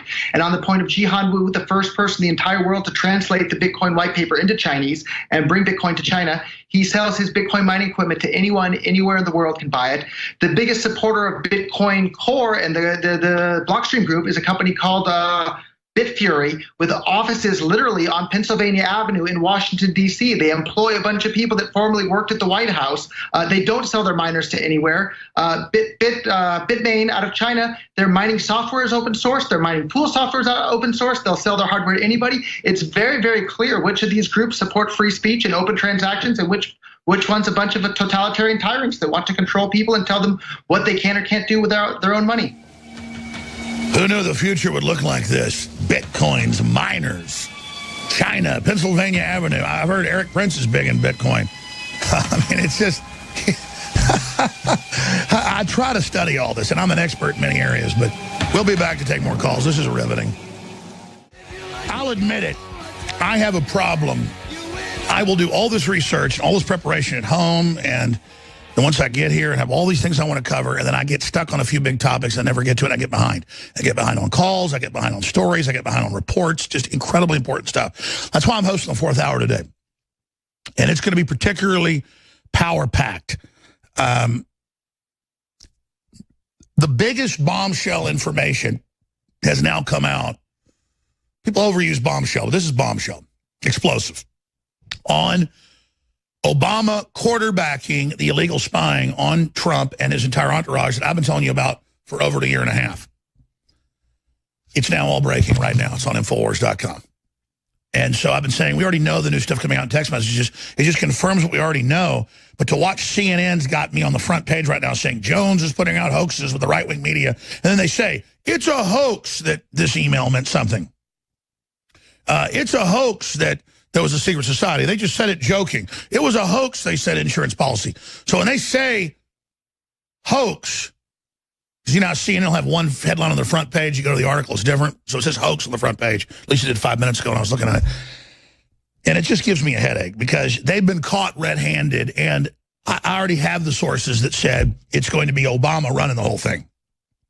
And just remember, Trump's the president now. He knows all this. And Admiral Rogers told him everything. He's just let them all lie to catch them in perjury. So that's coming up. We're going to your phone calls right now for Roger Ver, dealing with Bitcoin. And the big regulators saying they're coming after it, other cryptocurrencies, the intramural wars going on within the currencies. It's just a kettle of fish. Drew in Indiana, you're on the air. Go ahead. Hey, thanks, Alex. First, I want to say it's well known in the Bitcoin community that Roger Ver is a scammer, and this is his latest scam. Just hours before this interview, he manipulated the price of Bitcoin Cash up 25% just to push his narrative. And I do have a question for him. He's been telling everyone that Craig Wright is Satoshi Nakamoto, the creator of Bitcoin. But this can be easily proven through cryptography by signing the Genesis block, which means proving that he mined the first Bitcoin. He cannot do that, but Roger continues telling people that this guy is Satoshi Nakamoto, which is a lie. He must release the core from Cybertron, the heart of our world. Will you release the core? Why haven't traded a single... Will you release the cube? That's right, it's the cube. So are you Megatron? Roger Ver, are you Megatron? If so, prepare for battle. So I'm not Megatron. I haven't traded a single Bitcoin Core or Bitcoin Cash today. Of course, I'm pleasantly surprised that the price is up 25% today, but that isn't because of me, and I don't know who did it, but I think people understand Bitcoin Cash is useful as money. Bitcoin Core is not. And the developers behind Bitcoin Core don't want it to be useful as money, mainly because they don't even understand what made Bitcoin a success in the first place. In regards to me saying that Craig Wright is Satoshi, I have never said that publicly. I have no idea if he's Satoshi or not, and whoever Satoshi is, wherever he is, he deserves to have absolute complete privacy because that's what he wants out of the world. And whether or not Craig Wright is Satoshi or not, the things that he is saying is spot on. They're exactly in line with what made Bitcoin successful. He has an incredibly deep understanding of economics and the reasons that became a success. Whether he's Satoshi or not, I think he is someone worth listening to. Okay. Here's my problem. See, I just want to know about Bitcoin and currency and the markets. This is why I always stay out of all this, and why as soon as I get one Bitcoin guest on, it's like boom, boom, boom, boom, boom, more, and then I'm going to be in the middle of all this. I know who the pseudonym or whatever, the Japanese guy, the nom de plume, whatever, or is it a real guy? That's a whole nother area of a soap opera that I don't have the brain space to be involved in with all these other big serious issues happening. So I'm glad we're having a debate, but this is why I stay out of Bitcoin. Good Lord. I mean, Drew, thank you for the call. But I will say this. I don't know Roger Ver. I know he's like one of the kingpins of Bitcoin. Seems like a smart guy. And then all these other guys pile in so quickly that don't like him. It makes my head spin. What's going on here, Roger? Maybe it's an orchestrated attack. Maybe there are a bunch of people that have been brainwashed by the previous orchestrated attack out there. Anybody with any common sense, you have two forms of Bitcoin. One is fast, cheap, and reliable. The other is slow, expensive, and unreliable. Sure, but do you see how it all devolved into that discussion instead about the general future about cryptocurrencies, and the establishment clearly is coming after it right now? Yeah, and I think this is exactly what the establishment would want, a bunch of infighting within Bitcoin so that the cryptocurrency ecosystem, so that people are busy fighting with each other rather than fending off a bunch of regulation and control by governments. And congratulations to the disruptors that you guys have succeeded in disrupting this incredibly liberating tool for the entire planet. But you've just slowed us down. You haven't stopped us. We're still going to enable every single human being. Well, I think the graph shows that. I mean, it goes up and down, but over time, it's going straight up. It is. It's more useful than dollars. It's more useful than euros. It's more useful than the Japanese yen, and there's a limited supply. You don't have these central banks that can print as many as they want at any time for any reason. The supply is limited by the laws of mathematics, not the promise of some politicians. And we all know how much we should trust the promise of a politician. Let's go to, let's see here, Stefan in Pennsylvania. Go ahead, Stefan. Thanks for calling. Hey, Alex, great to talk to you. I just have really one point to say. I'm kind of new with the whole Bitcoin phenomenon. I just recently started around this December to even purchase it. And one thing I do want to say, though, that I don't think anybody really noticed is on the 21st of December, Trump signed in that executive order targeting, serious human rights abusers and offenders, and since then, money laundering. Crackdown. Yeah, exactly. So, and if you actually look at the Bitcoin chart on Google, its highest peak was at around 17.7 on December, I believe, 22nd. It's literally the same time frame. So, from what it looks like to me, I mean, I know there's a lot of speculation that Bitcoin is used as like a dark currency for, underground transactions because of its anonymous, quality to, basically pass money from party to party without, Sure, but you're saying if you look at the graph from that date, Bitcoin starts going down right around that point. I would imagine a bunch of other underground currencies did as well. Yeah, exactly. So what I think is a lot of these people that are aware that this crackdown is about to happen, they're selling everything off and jumping ship, like how the Rothschilds are based. Did at the end of the Napoleonic Wars in 1815, yeah. Exactly. So I think that is one of the it might be a contributing factor. I'm not sure. I'm not an expert. I just wanted to kind of call in because I had this little... Out of the mouths of babes, brother. Yeah, I don't have my head down in the weeds on this. I'm kind of up here. Man, exactly is that I see it peaking and now this and all of it tied together. And I don't think Trump's targeted himself, but I think what he's done does go after stuff that is beneath the radar. But it's, not Bitcoin's fault that ISIS uses it, or, I mean, it's just, criminals are always going to use everything. We can't ban guns because criminals use it. Any comments on that, Roger? Yeah, the currency that's used by the most terrorists to do the most bad things around the world is the U.S. dollar. Yet we don't hear the politicians claiming we should ban the U.S. dollar. And if these terrorists start using Bitcoin instead of the U.S. dollar, that's a sign that Bitcoin is a better form of money than the U.S. dollar. So it shouldn't be something that we looked at negatively when people start using Bitcoin for bad things. That just means that it's a better form of money than the other alternatives out there. And at the end of the day, people should be able to use the best form of money that's available to them. Well, the first thing they do... Every time somebody commits a crime, they go look on their computer to see if they ever visited InfoWars. Well, it's one of the top 100 sites. Of course, everybody's visited it. They go, oh, look, this person. And most of the time, it turns out they hated me. All right. Sorry, the other callers. I'm out of time. I appreciate Roger Ver joining us. We got a bunch of world news, Trump's prayer breakfast and more coming up. Very Christian nationalistic. And we got a bunch of big breaking news. I'll hit the training conspiracy as well. Stay with us. We are back live, broadcasting worldwide. I'm your host, Alex Jones. I am going to host the fourth hour today. Again, I wanted to start a fourth hour about 12 years ago, just so I'd have more time. For the first 6, 7, 8 years of the broadcast, I only did 3 hours every day at this time. And then I added a fourth hour, and then I had so many duties launching the InfoWars News Center that I cut that hour for a while, for 3 years. Then I brought it back about another 3 years ago, and people host that fourth hour to kind of see who are good talk show hosts, who can handle a big audience and a lot of breaking news. And we found a lot of great people. And with that, we want to launch a new broadcast here in just the next few months. I intend to be live at least 20 hours a day before 2019. And that is what your support, your prayers, and everything is helping us do here. So again, I salute you all, and I thank you all for what you've done. You know, there's some subjects that are so big that I have a tendency to say I'm going to cover them, and then I just don't cover it because so much breaks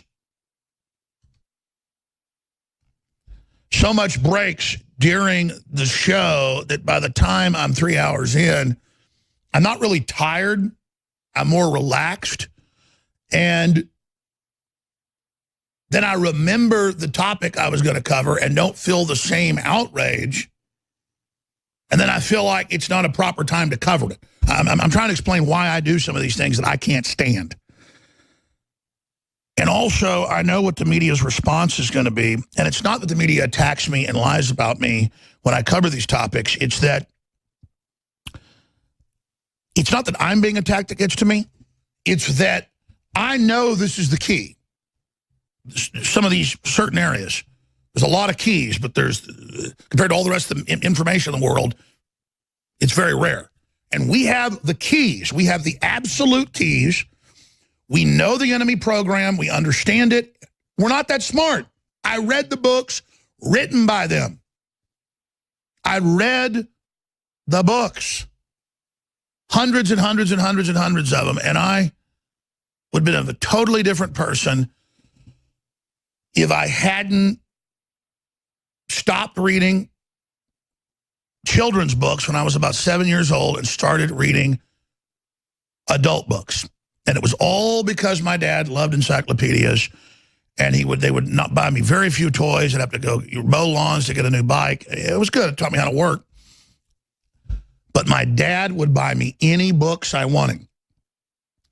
And so I'd get home from school or after practice or whatever, and they'd have Time Life books, The Wild Wild West, or Time Life books, The Occult, or Time Life books, World War II, Time Life books, Vietnam, Time Life books, the Manhattan Project and other super science, projects or whatever.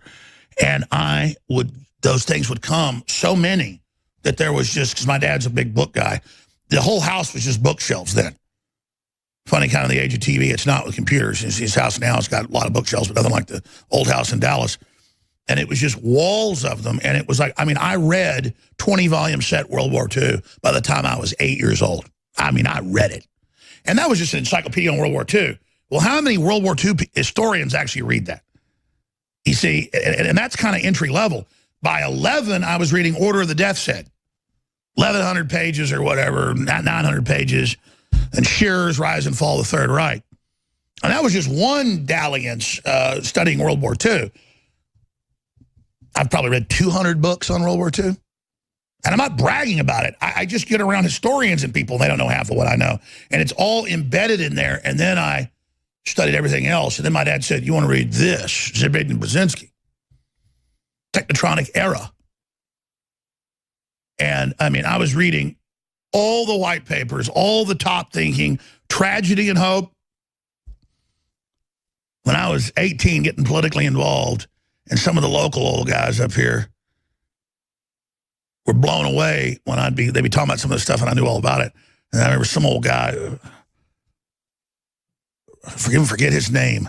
I was at some gun rally. He said, come on over here.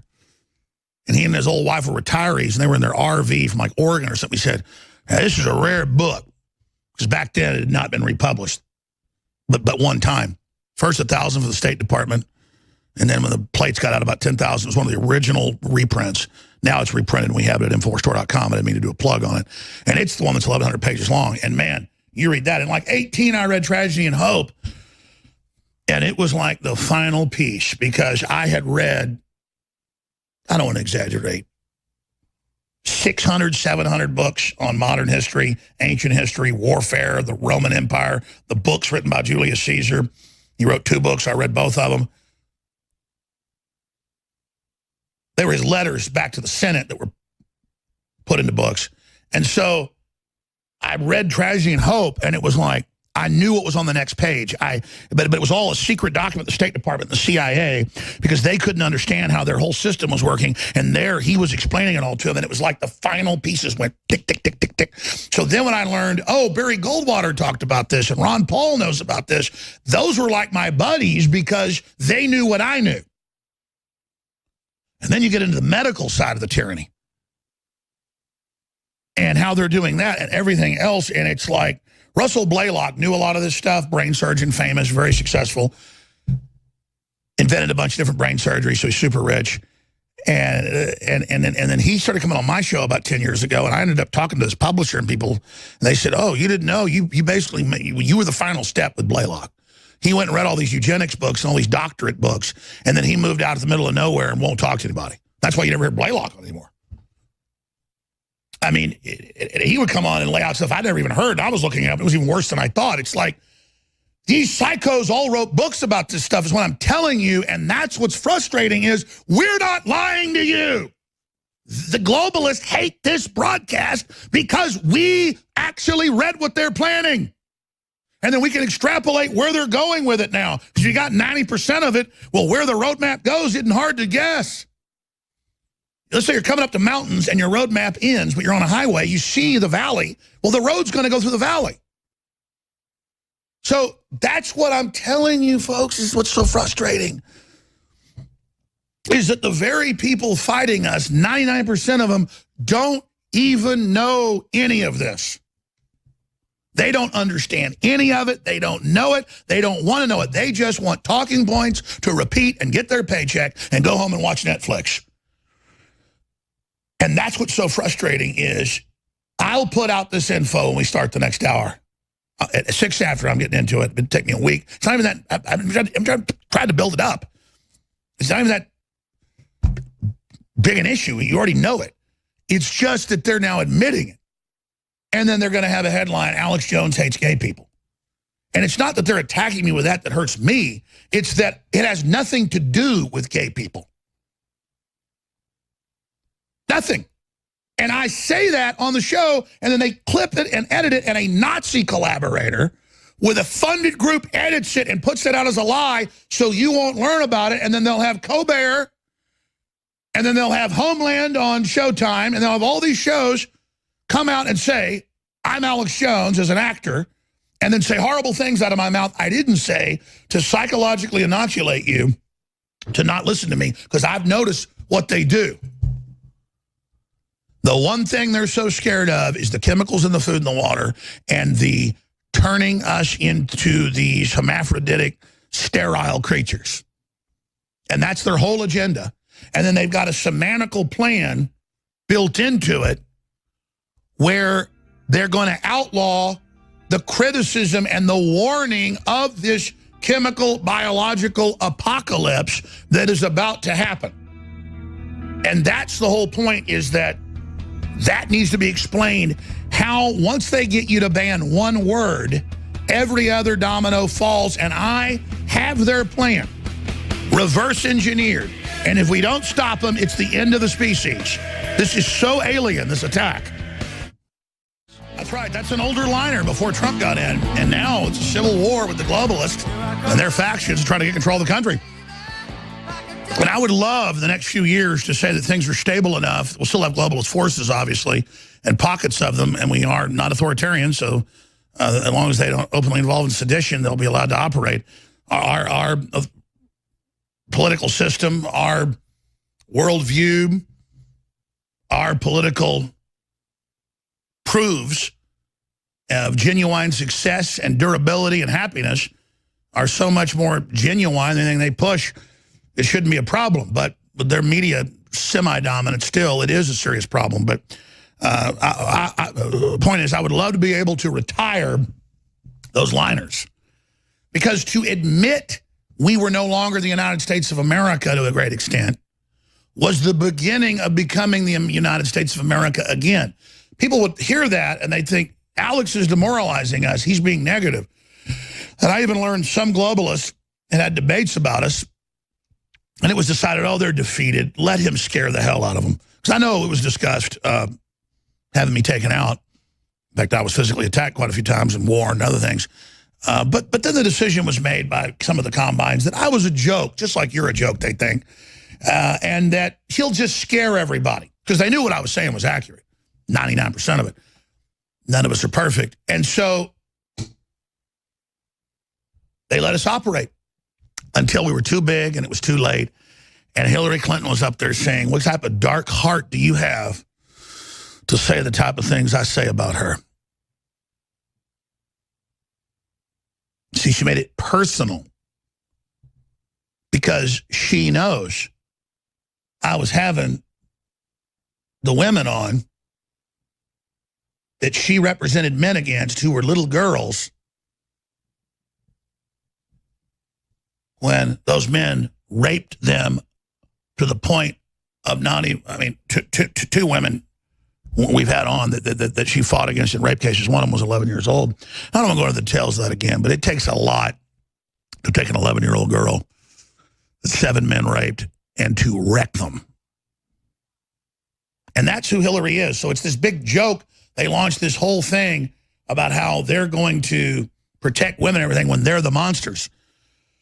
And that's why they hate us, is because they know we've got their number and we're crazy enough to go ahead and just say it. In fact, almost no coverage of the Quentin Tarantino information where he on Howard Stern said Roman Polanski kidnapping, drugging, and raping an 11-year-old girl anally. And you can read the police reports, so she bled all over the place.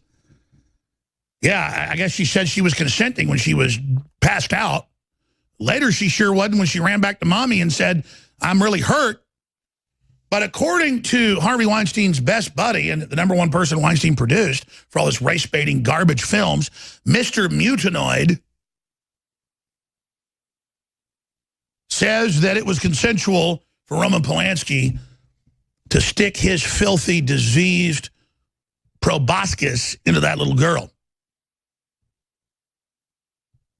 Meryl Streep thinks it's great, too, because she's a sack of garbage. And see, you think these sacks of garbage like us here? I remember one time a top Hollywood producer with one of the top lawyers in Hollywood, I said the name, you look it up, it's the top, threatened me. And I'm not looking for trouble. And I just told him, you know, go ahead and fill your hand. And then they were shaking in fear because everyone else grovels to these people like they're God. And not all of Hollywood's bad. Clint Eastwood's awesome. There's other great people. They all just keep their head down, live nowhere near Hollywood, and battle it from afar. Take Clint Eastwood's new movie coming out.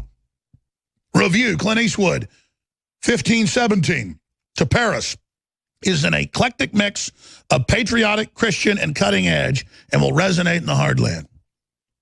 Showbiz 411.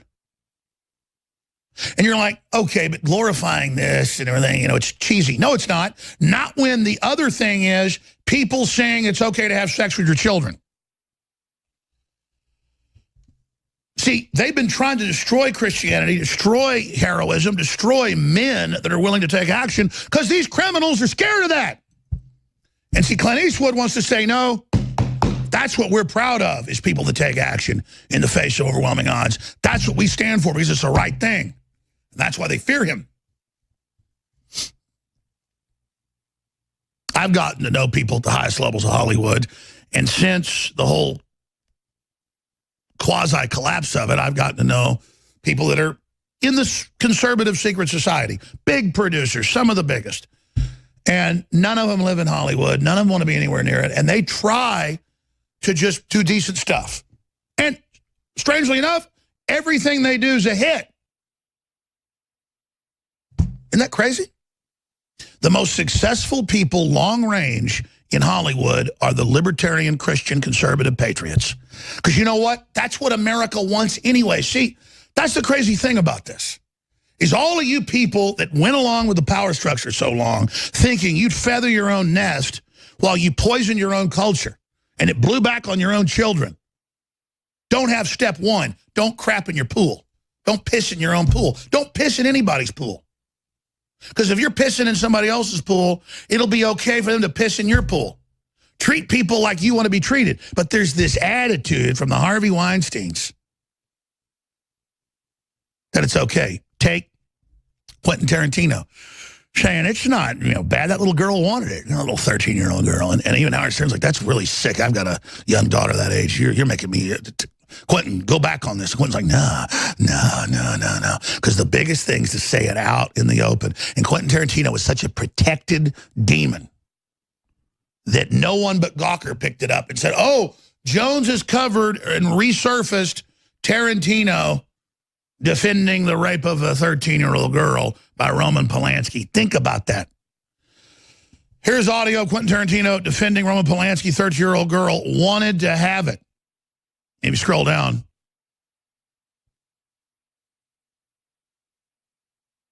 that's what it takes, is for us to put that out, and then you just get one little blurb of it.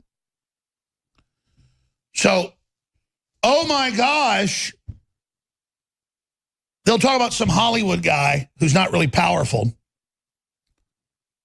who pushed his girlfriend's head down because she wasn't going far enough down on him, and that's not good. That's jerky and weird, and I don't support it. That's the big news, though, is a guy a little rough with his girlfriend. Instead of people raping little girls that they grabbed and drugged.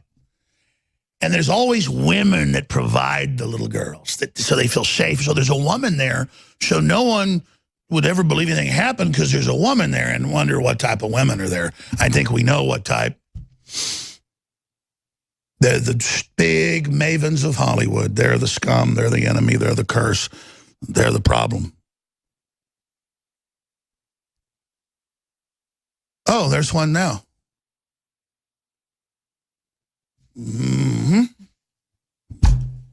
These people are sick.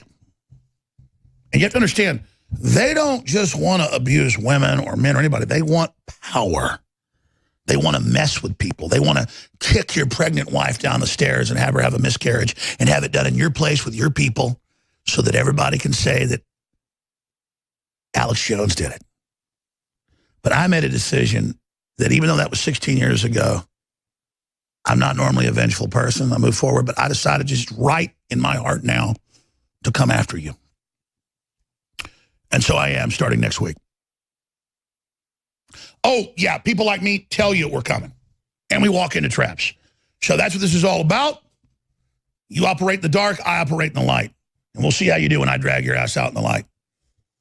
Because you're never going to get away with what you've done and all the things you've engaged in. And I think the fall of that piece of crap, he is worshipped in Hollywood. Not because his films are the very worst produced ever. They're just sophistic crap. But because he's a degenerate, filthy scumbag. And I think it's time we have people on to talk about Quentin Tarantino. Because you guys didn't pick that report up I put out this week. So now we're going to release more. Coming for you. Coming for you. You want to walk over like a jack-o'-lantern head demon and throw your weight around? That's fine. But what came next wasn't good. And so I'd suppressed that, and now I remember it. Now I see the stars aligning. The real stars, not the false ones, for your demise, politically. We'll be back. Stay with us. The stock market's now 600 points down with an hour until close. We'll cover it all. But first, Obama's Muslim Brotherhood buddy's in trouble. Tariq Ramadan, a French-Swiss Muslim academic and a professor of contemporary Islamic studies at Oxford, has been denied bail. As France 24 reports, a French judge decided on Tuesday to keep prominent Islamic scholar Tariq Ramadan in detention 4 days after he was handed preliminary rape charges in cases brought by two women who had sought his counsel. This is the same Sharia scholar praised by Barack Obama. He was elected by Time magazine in 2000 as one of the 7 religious innovators of the 21st century, and by foreign policy readers as one of the top 100 most global thinkers. Ramadan describes himself as a Salafi reformist, essentially an advocate of Sharia law. How many times have you heard this? Islam just needs a reform. Well, why does it need a reform? Well, then it would be nicer without that jihad business. Look, you ever notice something about these reformer people? They're apologists for Islam, or they're a member of an insignificant group of Muslims. They just simply don't count. Quran is perfect, Sirah is perfect, Hadith is perfect. You can't reform them. The doctrine is systemic. It's not just a little bitty tweak here or there. There's no body of authority that can approve any changes you make, and then it's not broken. Why fix it? So these are the reasons that Islam cannot be reformed. I don't care how nice the person is who says it can be. Ramadan has long been criticized as an adept of taqiyya, the Muslim practice of lying to non-believers to further Sharia. Falling in love, dancing, all of these offend them, and violence to all this is their usual response. Calling for civility, censorship, silence, or respect for the offended is merely heeding the Islamist demand for blasphemy laws at the expense of dissenters. Mr. Ramadan says he is not Charlie or Paris. Instead, he says he is those who are under investigation. But most importantly, Ramadan is the grandson of Hassan al-Banna, the founder of the Muslim Brotherhood. After the State Department had used the Patriot Act to bar Ramadan from the United States for 6 years, in 2010, Ramadan was granted a visa by none other than an overseer of the Arab Spring, Secretary of State Hillary Clinton. That same year, he was a keynote speaker for the Council of American and Islamic Relations. In 2015, Michelle Malkin, writing for the New York Post, wrote, "Reminder, the feds designated CARE an unindicted terror co-conspirator in 2007 in the prosecution of the Holy Land Foundation and others for providing support to Hamas jihadists. Over the alleged objections of Dallas area federal prosecutors, the Obama Justice Department's senior political appointees declined to press terror financing charges against CARE co-founder Omar Ahmad." I've come here to Cairo to seek a new beginning between the United States and Muslims around the world. One based on mutual interest and mutual respect. And one based upon the truth that America and Islam are not exclusive and need not be in competition. Instead, they overlap and share common principles. Principles of justice and progress, tolerance, and the dignity of all human beings.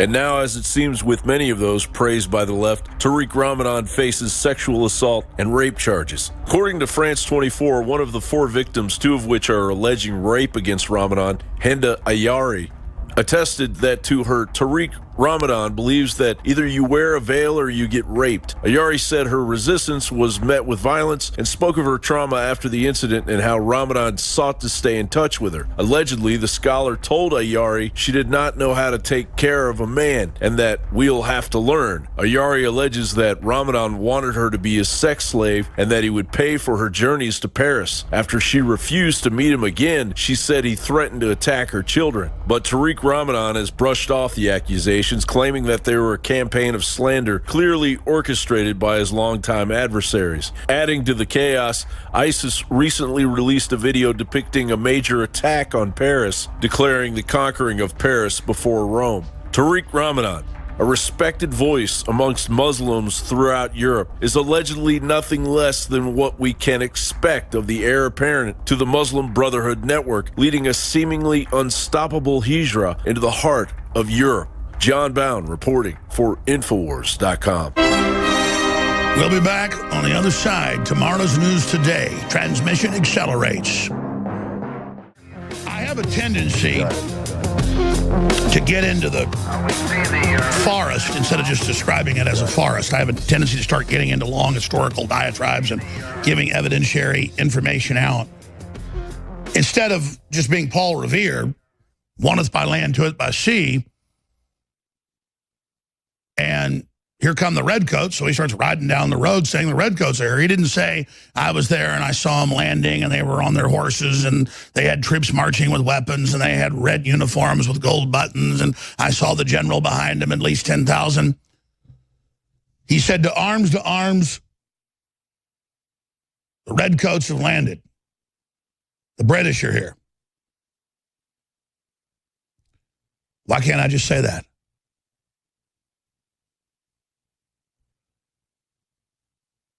Because they will then take what I say and twist it.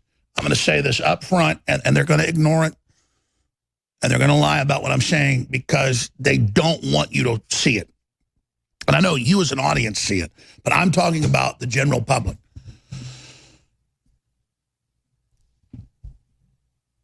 It's in the white papers. It's in the text. Now they're saying it in the news. That in the 50s and 60s, the decision was made that there was overpopulation. And they were going to adopt eugenics-based ideas of chemicals in the food, in the water, to lower fertility and to lower IQ to make the general public more manageable. And that's in Eco-Science, written by the White House science czar, Obama, Holdren, in 1974. He wrote that. He was a science czar decades later. See, I'm already getting into the evidence instead of just giving you the general announcement. Then I can get into the evidence, and you can research the evidence for yourself, because don't you want to research the evidence, which is bigger than I can even describe, bigger than I even know. There's always endless reams of evidence. It's so gargantuan that it's like standing on Kona, the big island in Hawaii, beautiful island chain, most remote in the world, and saying, prove to me there's a Pacific Ocean. And I just look at you and I say, well, I was brought up in the 20th century and the 21st century, and we have satellites, and I flew here, and it's real, and it exists, and we call it Pacific Ocean. Here's the history of it, and it's the largest ocean of 76% of our land mass covered by salt water, 1% fresh water, not counting aquifers, 2% below ground, and aggregate scans may be up to 5%. Saying total, really, the Earth's covered almost 82% by water and geographical coverage on the surface land mass, but if you actually look at it like the skin of an apple, it's the whole atmosphere, and our entire ecosystem is only a very thin, small area that we cohabitate upon on this third rock out from the standard yellow sun, 2/3 of the way out of the spiral arm of the Milky Way galaxy in deep space. I mean, again, knowledge is just endless. You can always blast out from any point and have unbelievable compendiums and reams of information.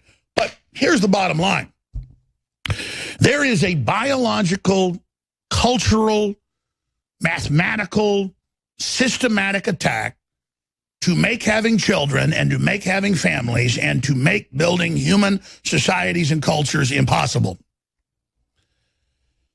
From the taxes to the regulations to the work weeks to the travel to the chemicals and the biologicals to the propaganda to the medicalized tyranny to the brainwashing, to start out with, don't say the N-word. Sounds totally reasonable. I don't say it, was brought up not to say it. Because I'm a good guy. I don't need to look down on somebody to feel big. A lot of those folks you're looking down on are better than you at many things. So why would I join that culture? And then it's, we're going to ban Nazis. Well, I don't like Nazis. Well, now you're a Nazi. Oh, I'm banned now. You just called me one. Didn't matter. I'm not. See how it works. So the FCC has, 7, 8 words you're not supposed to say on radio and TV if it's broadcast. But then the word tranny, which was created 20-something years ago by people in that community that want to identify as women and like men, like women, you name it, and want to do that. Do I hate those people? Absolutely not. Did I ever say I hated them? No. And it's not like they beat me over the head until I said I wasn't against it. It's a lot of it's destructive lifestyle, heavy suicide, big problems. But I'm not even judging those people who are human beings. I don't hate them. I don't need to feel like they're bad and they have problems and I'm this big moral guy when I certainly am not perfect, let me tell you. I'm probably more wicked than they are in some respects, if you see that as wicked. But you look at that word. We got a call last year, and we recorded the vice president and Facebook, Twitter, and they said, listen, you can stay on, but there's one thing. We're going to put this report out soon. There's one thing you can't say, and that's tranny. Now, there's so much to that.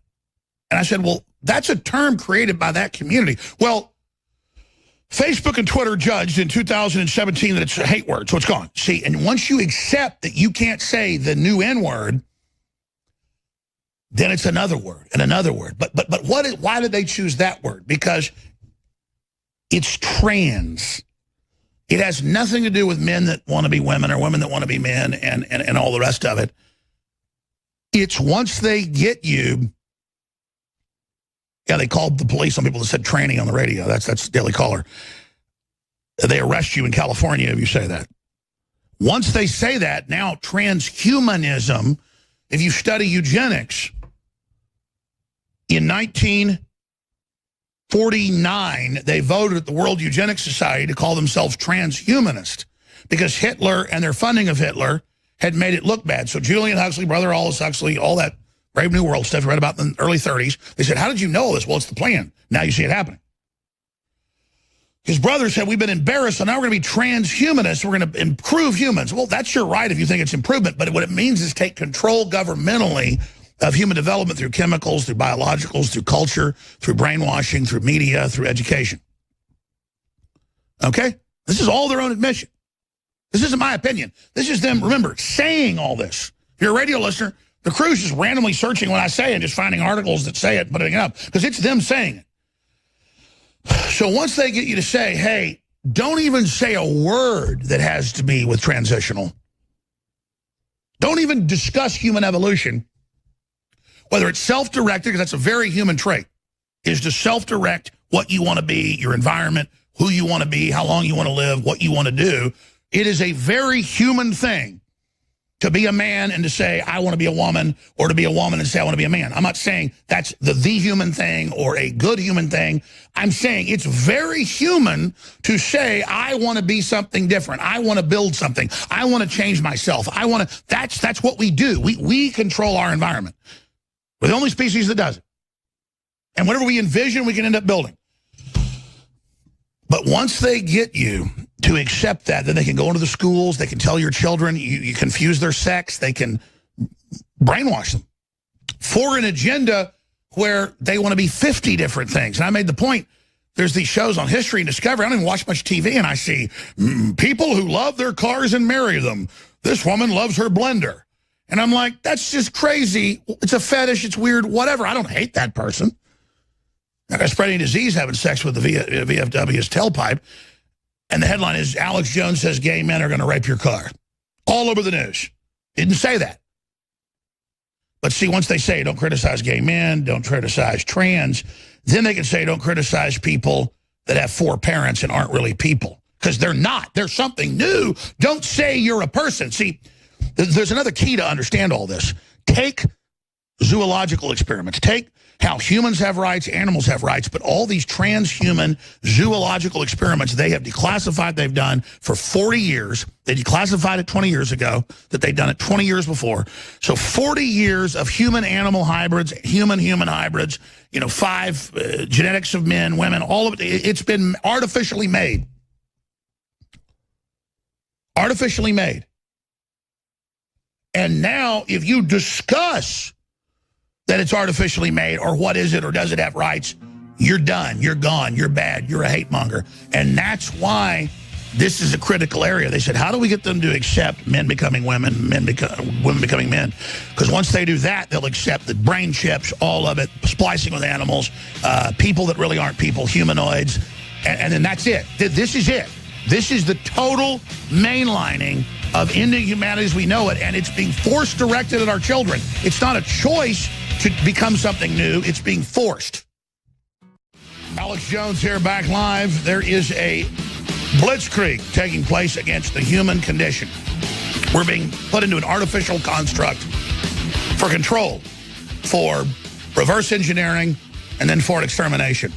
That is the admissions of the globalists. Elon Musk has warned you that they worship AI gods they believe are about to show up on the scene who demand humanity be exterminated first. Now, that said, let me quantify this. The whole trans movement has nothing to do with homosexual men. It has nothing to do with trans people.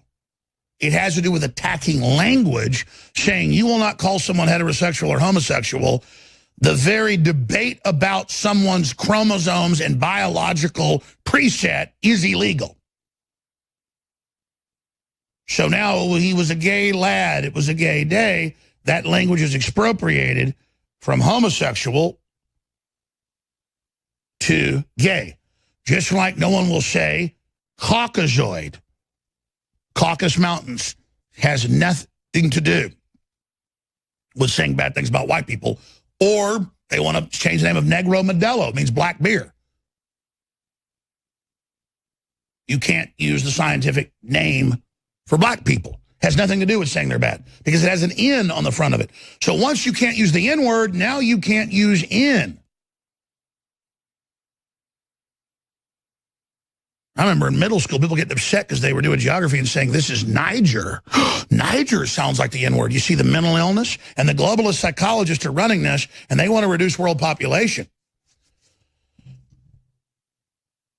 So the Tavistock Institute in the 60s, this is public, they're very proud of it, developed a plan for trans nation, trans world. And once you say to children in the 5th grade, starting, but now in the 1st grade, you're a girl, you could be a boy. You're a boy, you could be a girl. Soon then it's, you can't say boy or girl because someone else might not be that. It hurts them. So what is the key? This whole trans movement is about outlawing science. It's about outlawing male and female chromosomes. That is absolute scientific fact. And then scientists come out like Jordan Peterson in Canada and says, listen, I don't hate you if you want to be something else, but you biologically were born as this. And now Google executives, it's come out in lawsuits, and they admit this, get in front of a whole amphitheater of people last year and say, I am a golden dragonet, a female dragon. I'm an expansive building. I have yellow scales. Everyone goes, you are a dragonet. You have expensive building. And that's a cult programmer. If a Google exec got up and said, I'm God, they say you're a cult leader. But if you chant, I am a golden dragonet, they are making you say 2 + 2 = 5. They are making you, with all these articles, like they'll have hundreds of articles a week, like Jones is insane. He claims there's only 2 sexes. He claims it's chromosomal. He claims families existed. And they just attack and go, he's insane, he's crazy, they're nuts, they're nuts. It's a gaslighting of you, not of me. So that you give into that. And then the sky's the limit. And then there's scientific, psychological warfare technicians who are going to go in when people in the trans community have the highest level of suicide of any group in the world. Worse than veterans, farmers, gay men, any of it. They have been captured, they have been confused, they are being abused, they are being hurt, and they're sucked into a very dangerous underworld of people that want to abuse them. Almost every, quote, trans person is a escort who has to have sex with dozens of people a day, and they end up killing themselves. That's a fact. And then the left covers that up, doesn't want to discuss that, because they're using these people just like Hollywood does. Just like Quentin Tarantino says, sex with children isn't a bad thing if it's consensual. He defends Roman Polanski because they're pigs. And they want to lower barriers of families in any definition because now people that have been pled guilty to raping little 8-year-old and 6-year-old girls in Illinois just a few weeks ago said, I identify as a child. And the court's looking at it saying, maybe it's legal. Can children have sex with each other? And so if you're a 40-something-year-old man, raping a 6-year-old girl, just say you're a little boy and it's okay. You see, it's all semantical games. And then once you let them play games and tell a professor that he can't say to his students, listen, I'm not against homosexuals or heterosexuals, but using the term heterosexual or homosexual is science. Homogeneous just means within your group. You're a male, you're with a male. You're a woman, you're with a woman. It has nothing to do with a judgment. But it becomes this whole idea to make people victims, and now you must accept every form of trans, including, I want to put Drano in my eyes, I'm blind. And the National Health Service says, yes, hundreds of people a year, and it's growing to thousands, they project, are blinded. And the psychologist pours the Drano in lovingly. It's not abuse. So you're not abusing a mentally ill person, you're loving them. And now the state pays and they're blind because they identify as a purple penguin. It's the deep space. Did humans make this up? Sounds like a science fiction book. Who would come up with something like this to convince us to commit genetic suicide? And I've got the articles I haven't gotten to yet where they say, oh, trans is good to lower population, actually. Oh, who would have thought of that? Oh, who would have? Oh, it's so good. You can't say you're a mother or father or a boy or girl because that hurts someone. Your identity as male or female, okay, dump Drano in your eyes, okay, chop your genitals off, I'm not paying for it, that's hate. And if you'll capitulate to that level of insanity, you'll capitulate to anything. I am a golden dragon. You are a golden dragon. Can you imagine a cult movie like that? I am a beautiful ornate building. You're a beautiful ornate building. And that's their whole plan, admitted to end our species as you know it, using these poor people as the victims. And you've got whole communities of abusers who are heterosexual and homosexual feeding on these desperate mentally ill people and enjoying it. Let's go out to break with Mr. Peterson, the professor, Jordan Peterson, on National Channel 4, and the woman is speechless. Here it is. Cited freedom of speech in that. Why should your right to freedom of speech trump a trans person's right not to be offended? Because in order to be able to think, you have to risk being offensive. I mean, look at the conversation we're having right now. You know, like, you're certainly willing to risk offending me in the pursuit of truth. Why should you have the right to do that? It's been rather uncomfortable. Well, I'm very glad I put you on the spot. Well, I'm very glad that I have exercised my freedom of speech. You get my point. It's like you're doing what you should do, which is digging a bit to see what the hell's going on. And that is what you should do. But you're exercising your freedom of speech to certainly risk offending me. And that's fine. I think more power to you as far as I'm concerned. So you haven't sat there and I'm just trying to work that out. I mean, can't talk. Just pure logic. Ha, gotcha. They are given that information. They are told to go with it, but they can hit us in the head with bike locks, attack us, lay down in front of military parades, everything. But we don't have speech. See, they're saying we're not human because we're human, but if you identify as not human, you suddenly have all these rights. That sounds like an alien invasion program to me. Everyone but humans has rights. It's so scientific. It's so complete. And it's admitted by the Tavistock Institute. Look it up on their own website. They're very proud of it. They've got it where they're teaching 3-year-old boys their girls and vice versa in the UK now. And how much they love women and women's culture and women don't need men and women. We're the state. We're the psych warfare chiefs. Come to us. You can spiritually see them. You're like being sucked in by the monster from Stranger Things. I mean, it's that spiritually. Big black spider. That's how I describe it. And it's incredibly abusive. Camille Paglia says teaching 5-year-olds that they're another sex, we don't even know what that means, is child abuse. Well, she's been out of favor for 30 years because she's not a self-destructive person. She talks about these decadent cycles. But the globalists have taken decadent cycles and codified it into a religion. So Jordan Peterson, I mean, I covered him last year when this happened and right through it, but now they try to keep him off TV. And all he says is, we have 2 sets of chromosomes. We're men and women have a whole other set of chromosomes. And in mammal species, but in other species, there's a male and there's a female. And they have articles here where professors and others are scolded for playing Jordan Peterson video in class because neutrally playing a speech by Hitler is what they compared it to. And all he is a professor, a psychologist, saying, no, there are men and women. And that's what they're doing. They're saying to say men and women exist is a hate crime. And California passed a law that if you don't use pronouns, what if I'm not good at English? G, Z, different, it's like a joke I made 5 months ago or 3 months ago. It was like L, B, G, Q, T, L, Z, A, B, C, D, Q, F, G, W, X, I, M, Z, 1, 2, 3, 4, 5, 6, 7, 8, 9, 10, 11, 12, 13, 14. I said, when is it going to be this big, long thing?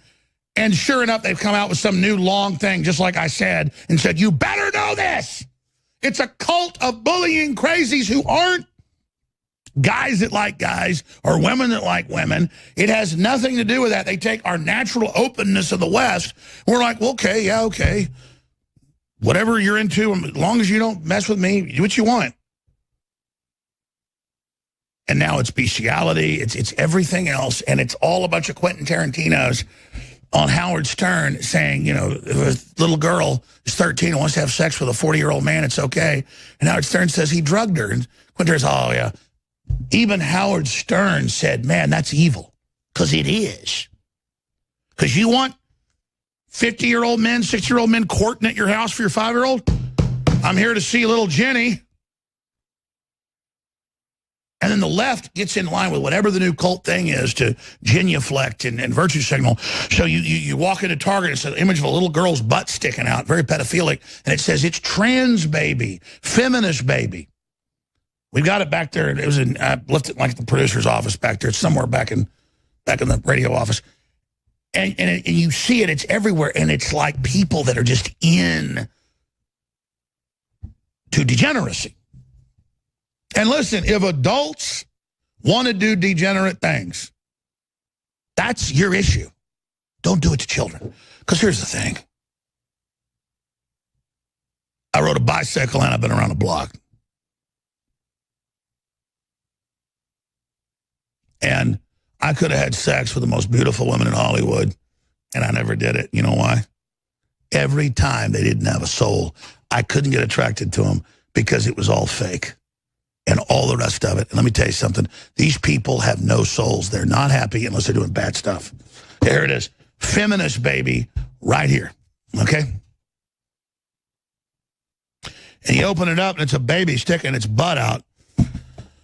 I went into a pizza place and there was a young man who told me that he was a drag queen. And my wife and I were in there a couple months ago, and he said, do you hate me because I'm a drag queen? And I said, no, I really don't. But I said, well, I saw that video you put out about with Millie Weaver about the drag queen festival here in Austin at the hotel. And I said, yeah, where you had 2-year-old and 3-year-old kids with men pole dancing, shaking their ass in their face, and little kids giving them money. I said, as a heterosexual, I don't even go to strip bars, but I've been to them, obviously, in my life, in college. I said, I would never sit there and bring my 3-year-old to a strip bar. They wouldn't let him in to begin with, to go up and stick money in the panty line of a woman or a man. And the individual was so jacked up on the spiritual thing of being a woman and being into that, and we embryonically began as women, that they weren't even listening. It was like a spirit. It was just completely caught up in it. And I said, I got the video. That's obscene. And he is just a man. He goes, well, I hear you. But I know all the top drag queens. And started naming them like he was naming to me the names of gods. And see, that's what this is. This is people who know we're an open, tolerant society, who aren't happy and nothing ever delivers them to make them happy. So they're telling us like a cult, you're going to worship Jim Jones. That's really what it was. Because I said, I don't hate you as a person. And I've been around the block, probably more than you've been around the block. And I'm telling you, where you're going is destructive, and I care about you. And it's like, I don't care. I know you don't hate me, but you're not going to stop us. And my wife was basically just shaking her head. And then I got I'm eating the pizza, the strutting around in front of us business. And it's just like those lesbian women that time when Shane Steiner, strongest guy I know, can bench press 400 pounds like 30 times, okay? And he's not even big. He's solid muscle, jiu-jitsu all day long.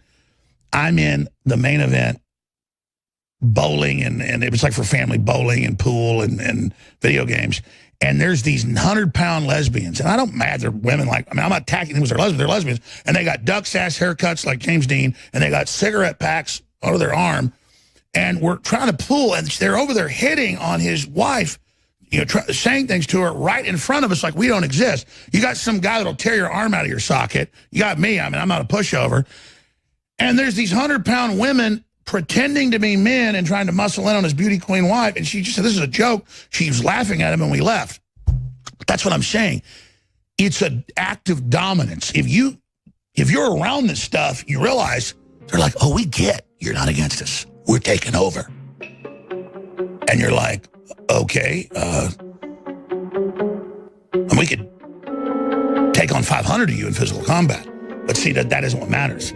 They've got the media and they've got our goodwill, and they're going to program us. All they want is for us to submit to them. And it's whatever they're being programmed by. It'll change next week. It's all centralized.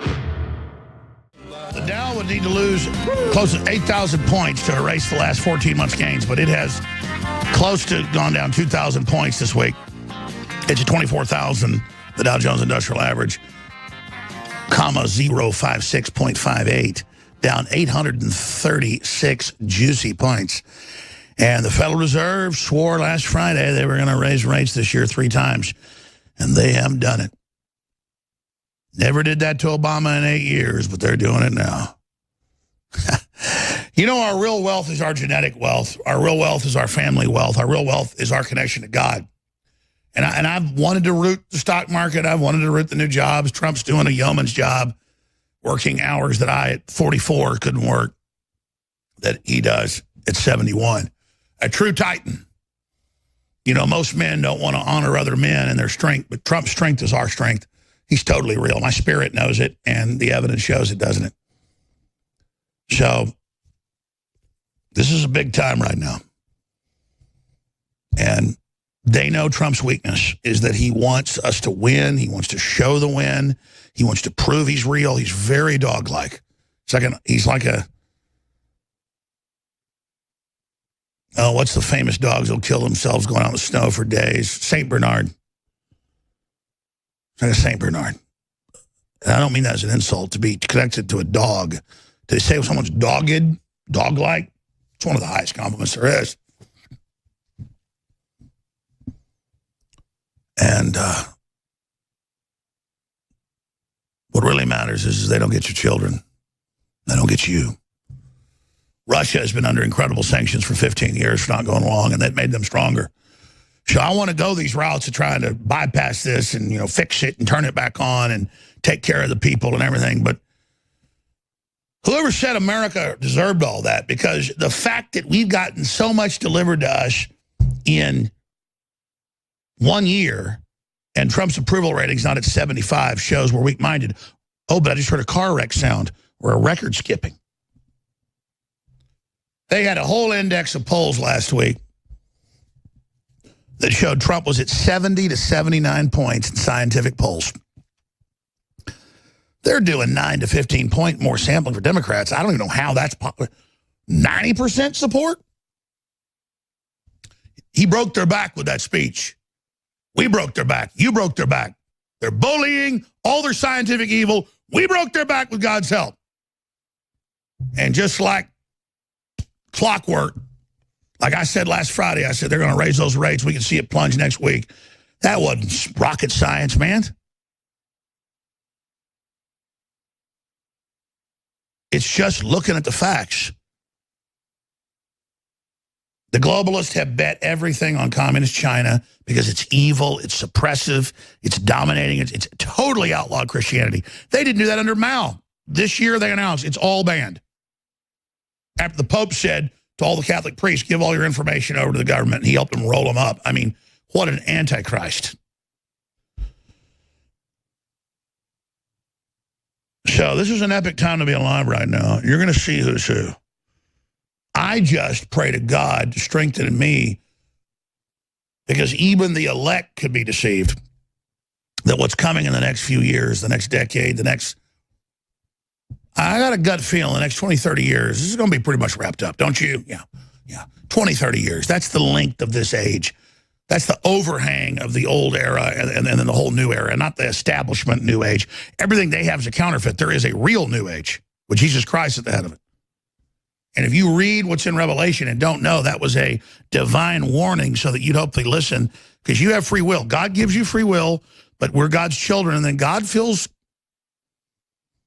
I don't want to say guilty, but has a mastery of logic. You're going to be given free will, but you're going to be given warnings because God loves you. Just like you love a plant in your house, or you love your dog, or you love your child even more. God loves a sparrow more than you can imagine, as the Bible says. Imagine how much God loves you. God made you in his mind. But because God loves you so much, you've been given free will.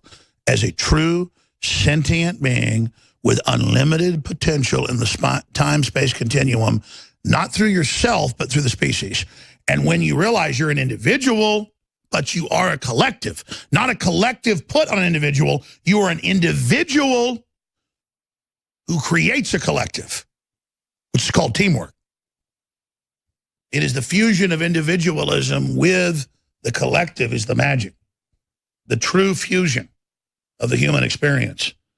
And everything the enemy does is to sabotage that innate power and try to shackle it so that fallen individuals under the dominion of the fallen one, take a look where we're at. Yeah, exactly. Deep space, the fallen one, it's all there. Trying to sabotage an amazing thing that's happening. You don't just think God creates something beautiful and magic like this with all its potential that we can't even imagine, and then there aren't bad things because of free will in the universe that can't mess with God, but can try to infest one of the eggs. But that's the big joke. God sits back and says, you're going to test that. And it's got free will, so that the argument that God is a sadist from some, I could see. But reality is about struggle.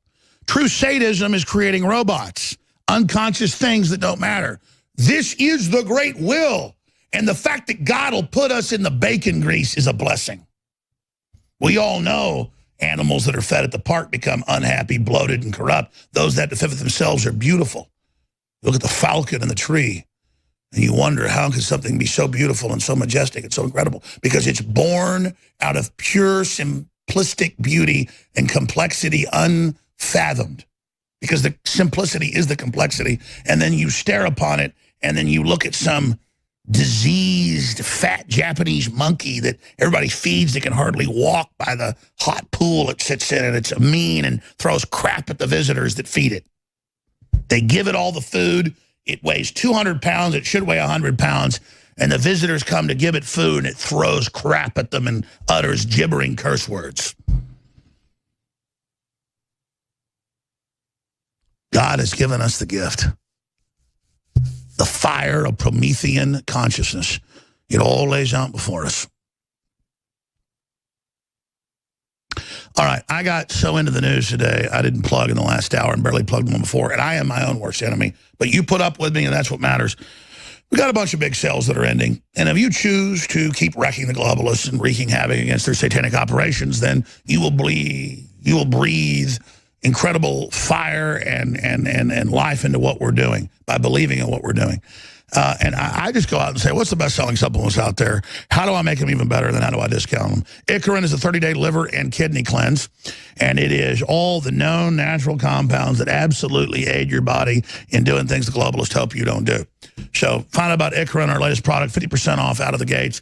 We also have Bodies, which is the ultimate turmeric formula. 400+ milligrams of the strongest concentrate. Leading competitors are like 3%. We're 95. And by the way, we may have to go bottle by bottle in the testing. We may have to lower it if we can't get it. We got a 95. We went with it. Nobody ever got that. So it is the best turmeric out there with all the other stuff that supports it. Bodies, that sells about to 50% off. And we've launched Fortified Supply. Again, about a year plus ago, they banned us off Google ads and much of the platforms. And I said, let's create a stealth website that's high quality shopping cart and not say it's us. And then now that it's done and ready, I just said, you know, it's not a deception because it is an affiliate, another corporation I set up, but I'm not going to do it.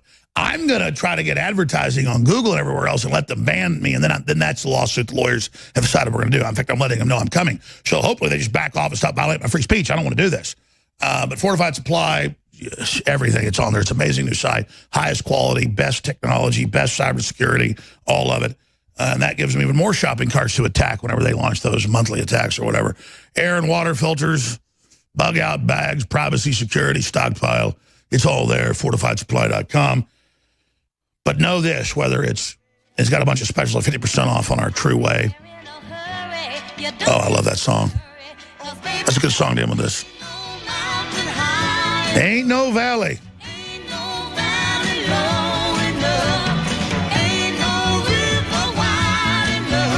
To keep me from getting to you. War Room's coming up.